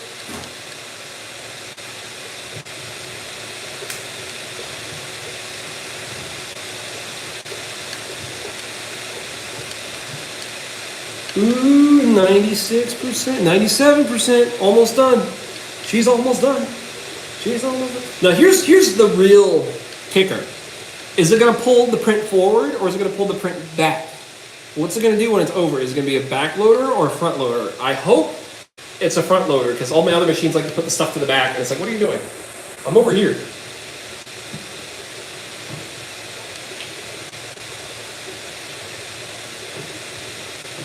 Almost done.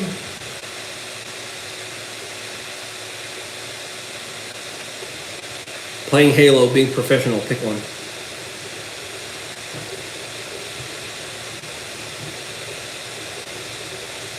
Also, like, we don't get to talk about Halo Pros. MLG is dead. If you're like, play esports, no. It's almost done. We are sitting at the 98% mark. It's working on that little bun on top of his, oh no, it's working on the top of his noggin still. I thought we just had a little bun to do left. It's okay, it's almost done. This is pretty darn successful for my very first ever, like, first impressions, opening up a 3D printer, putting it together and see what we think about it stream. And thank y'all so much for coming, I really appreciate it. Like I said, we're still gonna finish this out once the print's done, and we take a quick look at how it came out, but for the 5 or 6 of you that have been here this whole time, thank you so much. It really means the world to us. If you enjoyed the stream, definitely tell your friends to come check out the VOD.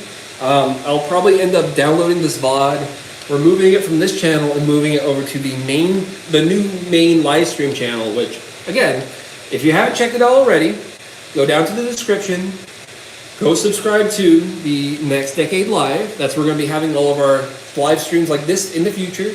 This is officially the last live stream I'm doing on this channel. Just because I know how badly it messes up a lot of stuff on the back end. So I moved my streaming to a new channel entirely. And like that, our print is done. Look at them go. Look at them. Much appreciated, y'all. Thank you for subscribing. So now our little dude is done. Let's go ahead and pull up the spring steel sheet. We're going to bring this out this way so you can see what I'm doing. grabbing the spring steel sheet. It's gonna be a little hot. So what I like to do when things are hot like this, put them on something cold. Like the ground. The ground's plenty cold right there. But isn't that nice? If you have another one of these, you can immediately drop it up onto the build plate and start up another print if you want to. So we'll let this cool until it's okay to touch. Feels like we're almost there. All right, here we go. Y'all ready? We're gonna flex this and this thing's gonna pop out. All right, flexing in 3, 2.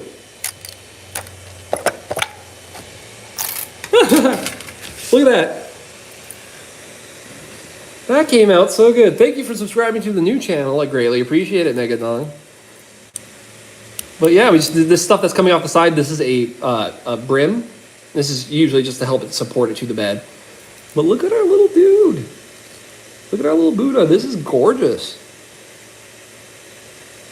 This came out really darn nice. This is one of the best FDM prints I think I've seen, honest to God. This is super clean. Took an hour to print this. Not too bad. Let's see. The exact printing time, according to the printer, says it was 1 hour and 8 minutes. And it was really quiet throughout the whole 1 hour, 8 minute print. The loudest thing in here was me. Anyways, yeah, that has been the ELEGOO Neptune 3 Pro.